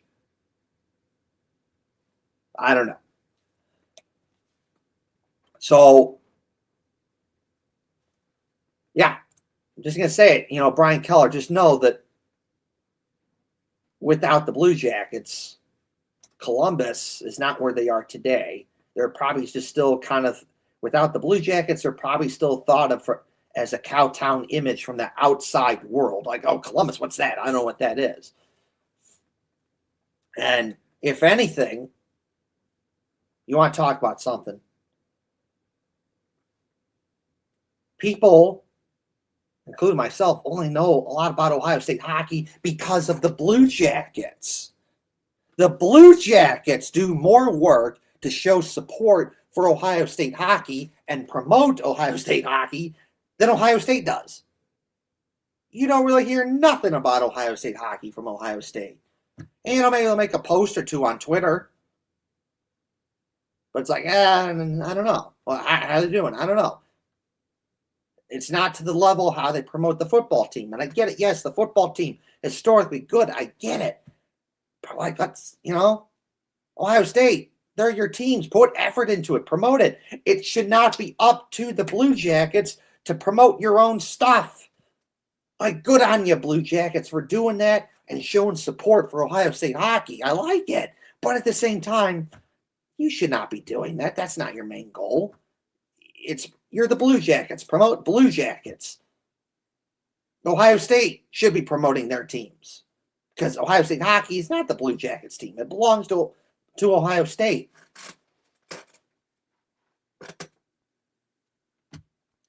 So, Mr. Brian Keller, because of the Blue Jackets, Ohio State hockey's got actual attention that honestly they would not have gotten if the Blue Jackets didn't exist. Oh, and at the Blue Jackets outdoor game at Ohio State last season,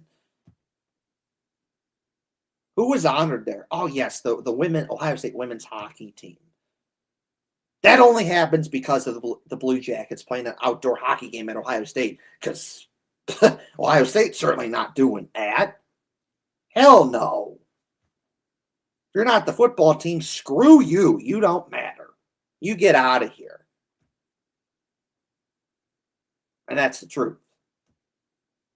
Says, oh, I can't stand the Blue Jackets. Well, maybe if you understood why. That historically, the Blue Jackets have been treated terribly by Ohio State. That's why people got issues with Ohio State if you like the Blue Jackets. And that's the truth. Now, in more recent years, that's not an issue anymore. Ohio State has been way better to the Blue Jackets. You see Ohio State showing support for the Blue Jackets. Every time the Blue Jackets season starts, they make a good luck post on social media. Hey, Blue Jackets, good luck this season. Best of luck to ya. And when the Blue Jackets make the playoffs, they make a post. Hey, Blue Jackets, good luck in the playoffs this season. Good luck. Nadine Muzzerall, the Ohio State women's hockey coach, has been seen helping out the Blue Jackets at the Blue Jackets development camp multiple times. Most recently, she was at the one in 2023, and she's there, helping out Adam Fantilli, giving him some tips to Adam Fantilli. Of course, Adam Fantilli went to Michigan, and that's a whole nother interesting dynamic there. It's the Ohio State person's helping out the Michigan guy. Kind of funny, kind of laugh at it. So that's funny, that is funny. And then what do you know? Nadine Musrell has had the Ohio State women's hockey team go to multiple Blue Jackets games. You've had, most recently, Ohio State defensive coordinator for the football team, Matt Patricia, was at a Blue Jackets game. You had Ohio State football players at Blue Jackets games. Obviously, Ohio State did play a role in helping the Blue Jackets get an outdoor game. So, it's there. It's not what it used to be. Ohio State is not what they used to be back then for most of the Blue Jackets' existence, where they were god-awful to the Blue Jackets. They're not really like that anymore. They're just not. They've been way more supportive of the Blue Jackets. Ohio State has been way more better towards the Blue Jackets. And that's the truth. That's just how it is now. That is absolutely 100% the truth. Legitimately the truth. So, redemption. You can have redemption. You can start out bad, but then finish up good. And that's just great to see.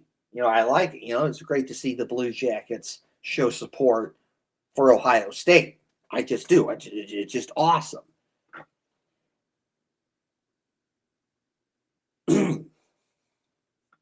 So, no, Brian Keller, you understand why. Understand what there's reasons why. The people are not just ripping on Ohio State just because there are reasons for it. And one last thing, like I said earlier on, but again, stop getting pissy. Stop letting your Ohio State feelings get in the way. Understand that I'm right. I am right. You have a top prospect like the Blue Jackets do, like defenseman Jackson Smith. You do not want him at all at Ohio State. You just don't. You send him to a good hockey school. You send him to a school like a Minnesota, a Wisconsin, Boston College, a North Dakota, a Michigan. That's where you send him if he's not going to be at a Penn State. But he's going back to Penn State, so that's fine. And Penn State has shown that they actually care about hockey because they put more money, more resources into it. New hockey arena. It's world class. It's awesome. So no, it's not bashing. It's the truth. You just either you don't get it or you just don't get it. You're letting your Ohio State feelings get in the way. If you don't let your Ohio State feelings get in the way, you're good to go. You would understand that. But you're being, in my opinion, stupid and idiotic and cringe, and you're letting your Ohio State feelings get in the way. And like I said earlier, I'll say this one more time. You don't follow the show's Twitter page on Twitter. We don't follow you. You didn't follow Union Blue Soldiers on Twitter, and Union Blue Soldiers didn't follow you. I had no idea who you are, but yet you must be actively going out of your way to find these tweets and respond to them because you get pissy about it and you're letting your Ohio State bias and your Ohio State feelings get in the way. Is it that bad that you can't handle Ohio State criticism? Actual, true, legitimate criticism of Ohio State, not just being a dick about it and ripping on them just because? like actual, real, legitimate criticism that is factual, that is true. Is you letting your Ohio State feelings get in your way that bad that you can't handle the truth? And I think, in my opinion, the answer to that question is yes. It is that bad that you let your Ohio State feelings get in the way. If you didn't let your Ohio State feelings get in the way, yeah, I'm right. But yeah, he's right. He's right. I wouldn't be sending top prospects to Ohio State. I'm sending them to a good school, historically good at hockey, like Michigan or Minnesota, Wisconsin, Boston College, whatever. Now, maybe one day that's not the case. And I would love that. I think that would be great. Maybe one day that's not the case. Maybe one day Ohio State will actually give a damn about hockey. Maybe one day Ohio State will actually care about hockey to the point to where they put actual money and resources into hockey and get an actual hockey arena. Not the Shot, because that sucks. Not that old, outdated, pee-wee rink built in the 1960s that you have the women playing in. An actual hockey rink that's good, like every other school in the Big Ten has. Look at every other school in the Big Ten. And they have actual hockey facilities. It's way better. Wisconsin, better than you. Way better hockey rink. Minnesota, way better than you. Way better hockey rink. Michigan State, way better than you. Way better hockey rink. Notre Dame, way better than you. Way better hockey rink. Penn State, way better than you. Way better hockey rink. Michigan, way better than you. Way better hockey rink. And you're just sitting there, it's okay. We may or may not get one. Maybe not. Here's the Shot. Old, outdated rink in the 60s for the women. That's a pee-wee rink. Maybe if you fix all those things, then you could actually get consistently good at hockey, get better players. You'll be consistently good more. And then you'll get top guys to come to your school. And then maybe you can develop them correctly, get them ready for the next level. And then people say, wow, that guy went to Ohio State. That guy went to Ohio State. That guy went to Ohio State. Cool. If that's good enough for them, it's good enough for me. And then the cycle continues and on and on and on and on. And it keeps going, just like it does for Ohio State football. No one doubts Ohio State football. They are elite, top tier, the best of the best. You're good at football and you're in high school and you're thinking about, oh man, what should I do for college? I'm getting all these schools. They're coming for me. They want me to go play there. What do I do? And you go, oh, okay. Ooh, Michigan, that's a good offer. Ooh, that's a good offer. Ooh, Alabama, that's good. Ooh, Oregon, that's pretty good too. Ooh, Penn State, that's good. That's good. Ooh, Georgia, that's good. Ooh, Ohio State, yeah. Give it to me. I want that. I want Ohio State. They are elite. They are the best of the best. They are top tier. They have history being consistently good at football. National championships, Big Ten championships, Heisman trophies. They win bowl games. Always have top talent. They always develop top talent and get them ready for the NFL. And you look at every single NFL team historically, there's always an Ohio State guy or two on there that are really good players. And then people see that, oh man, that guy played at Ohio State. That guy played at Ohio State. Wow, that's awesome. I got to go to Ohio State. In more recent years, just look at all these really, really good receivers that Ohio State's getting to go play for them. And then they do really good at Ohio State. And then they get drafted in the NFL. And guess what? They do really good in the NFL. You could have that same thing for hockey. if you actually cared, if you actually put the effort in. And if you did do that, people wouldn't be like, I do not want my top prospect going to Ohio State. Right now, it's, I don't want my top prospects going to Ohio State. I want them going to Minnesota. I want Wisconsin. I want Boston College. I want Michigan. You want that. But maybe one day it's like, where you don't do that. And instead of saying, I don't want Ohio State. I don't want my top prospects there. Instead, you say, ooh, Ohio State. Yeah, I'll send them there. I'll send them there. You could have that. But for that to happen, Ohio State has to get better at hockey and show that they care. Put more effort, more money, more resources, a better hockey rink. Show that you care. And then you'll start getting better players to come. And then the cycle, it continues. Just like Michigan. Michigan, what a year they've been having.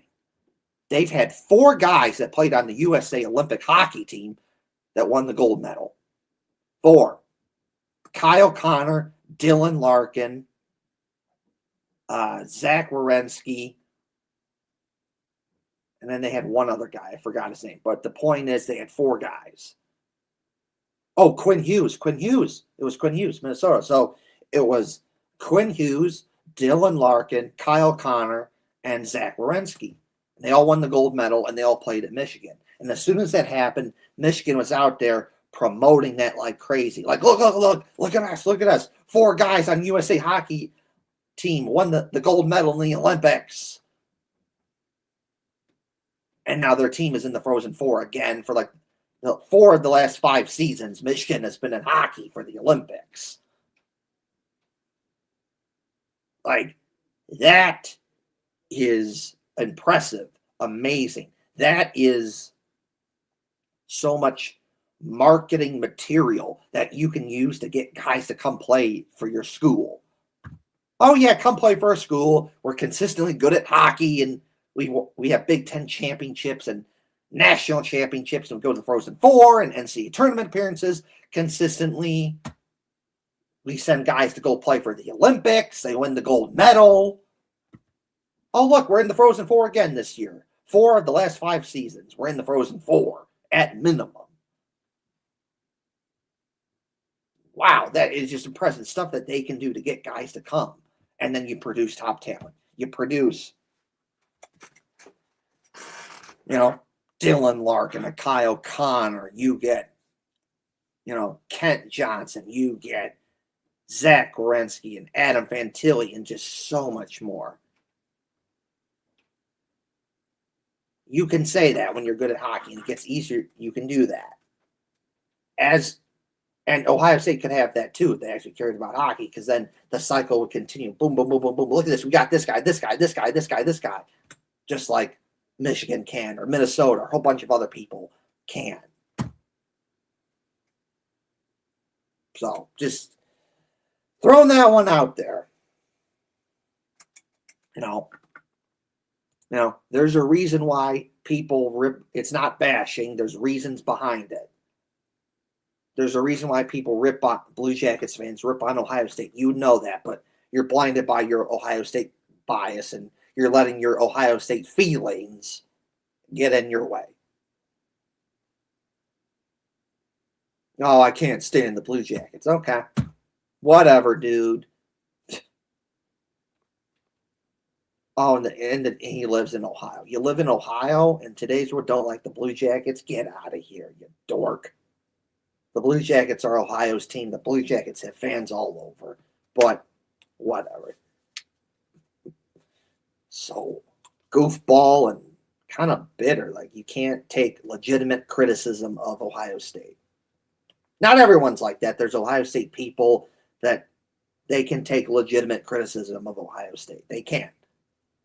But there's people like Mr. Brian Keller that can't. They let their Ohio State feelings get in their way. And when you tell the truth that, yeah, they did everything they could to try and stop the Blue Jackets from coming to Columbus, and they haven't, for most of the Blue Jackets' existence, they haven't been very nice. You freak out like, oh, no. No, you don't need to do that. But like I said, thankfully, Ohio State has been way better towards the Blue Jackets. The Robo-Buck, Jakob Dobesh, goalie, Montreal, Ohio State #1 goalie. Okay, cool. Good. But, they're not doing that consistently. Where's the top talent consistently? They're not doing that. Sorry. And RJ Umberger, okay, yes. RJ Umberger did go to Ohio State, and he's a good player for the Blue Jackets, but again, not top talent. There is, that's not what I'm getting at here. I say top talent. Where is a Johnny Gaudreau type out of Ohio State? Doesn't happen. Where is a Adam Fantilli? Where is a Kyle Connor, a Dylan Larkin? Where is a Macklin Celebrini? Where is a Jack Eichel? Where is a Zach Werenski? That does not happen at Ohio State. Maybe one day it will, but it does not happen. That's what I mean. At best, you get guys that, they're okay. They can be good players, but they are not top talent. So just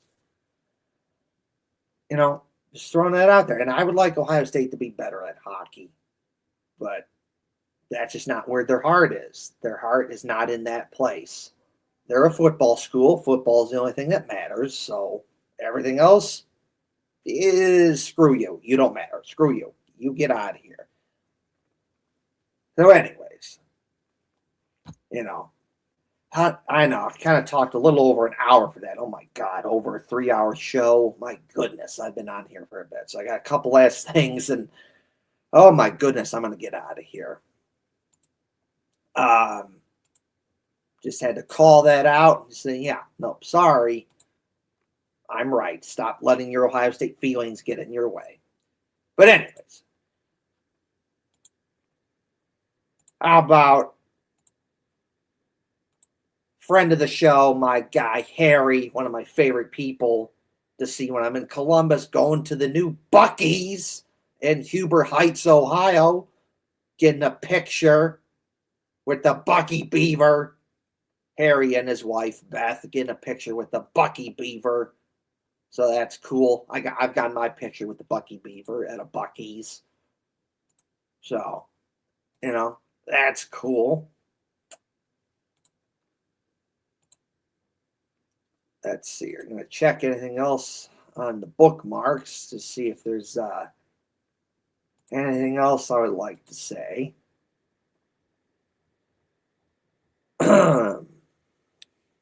Oh, you know what? We'll put this up on there. Of course, the Columbus Aviators, the new UFL team for Columbus, had their first home game this past Friday. And look at this. This is their new mascot. It is really cool. It's a dog, and he's wearing aviator sunglasses. And I love it. And I like that light blue jacket, like tracksuit thing that he's got. Just awesome. Love it. Great mascot. Just love it. Look at that. Great looking mascot. The dog with the aviator sunglasses. Looking very cool. Just love it. Just love it.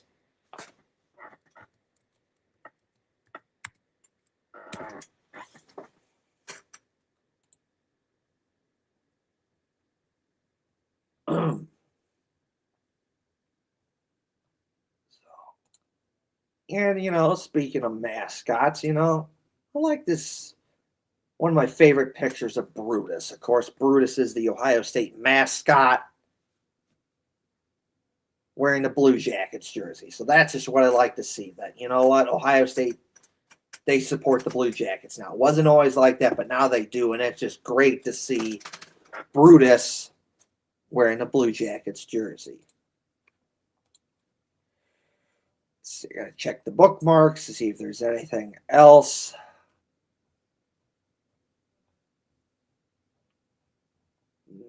Let's see here. No.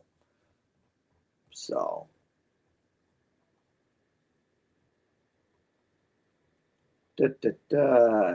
No. That's a no. All right, so I think that's it. We're gonna say our final things and get out of here.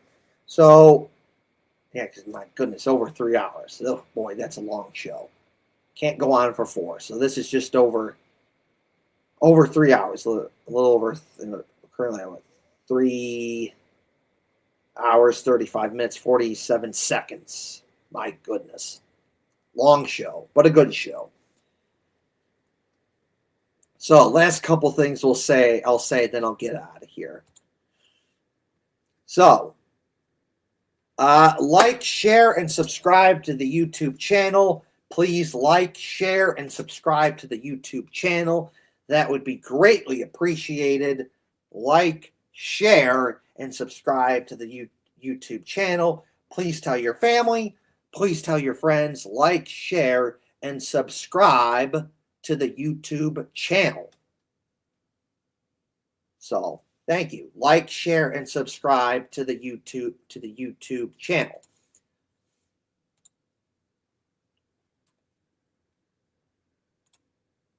Ooh, that's not where to go. What the heck? All right. Well, so. Anyways, as always, got to give a shout out to my awesome Uncle Doc. What a guy. The best of the best. I wish that you were still here. You unfortunately died in September of 2024. Such a good guy. The life of the party. Always fun to be with. Always love seeing you at family get-togethers like birthday parties and other family parties and get-togethers and holidays like Thanksgiving and Christmas, Easter, and so much more. I love talking hockey with you. You're a big Blackhawks guy. And, you know, you're a big Blackhawks guy, but the Blue Jackets became your second favorite team. And, you know, if you're still here, I wonder if I could get your thoughts on how you think the Blackhawks are doing so far this season, and I could share my thoughts on how I think the Blue Jackets are doing so far this season. So, shout out to my awesome Uncle Doc. I wish you're still here so I could talk some hockey with you. So, shout out to my awesome Uncle Doc. Thank you for everything.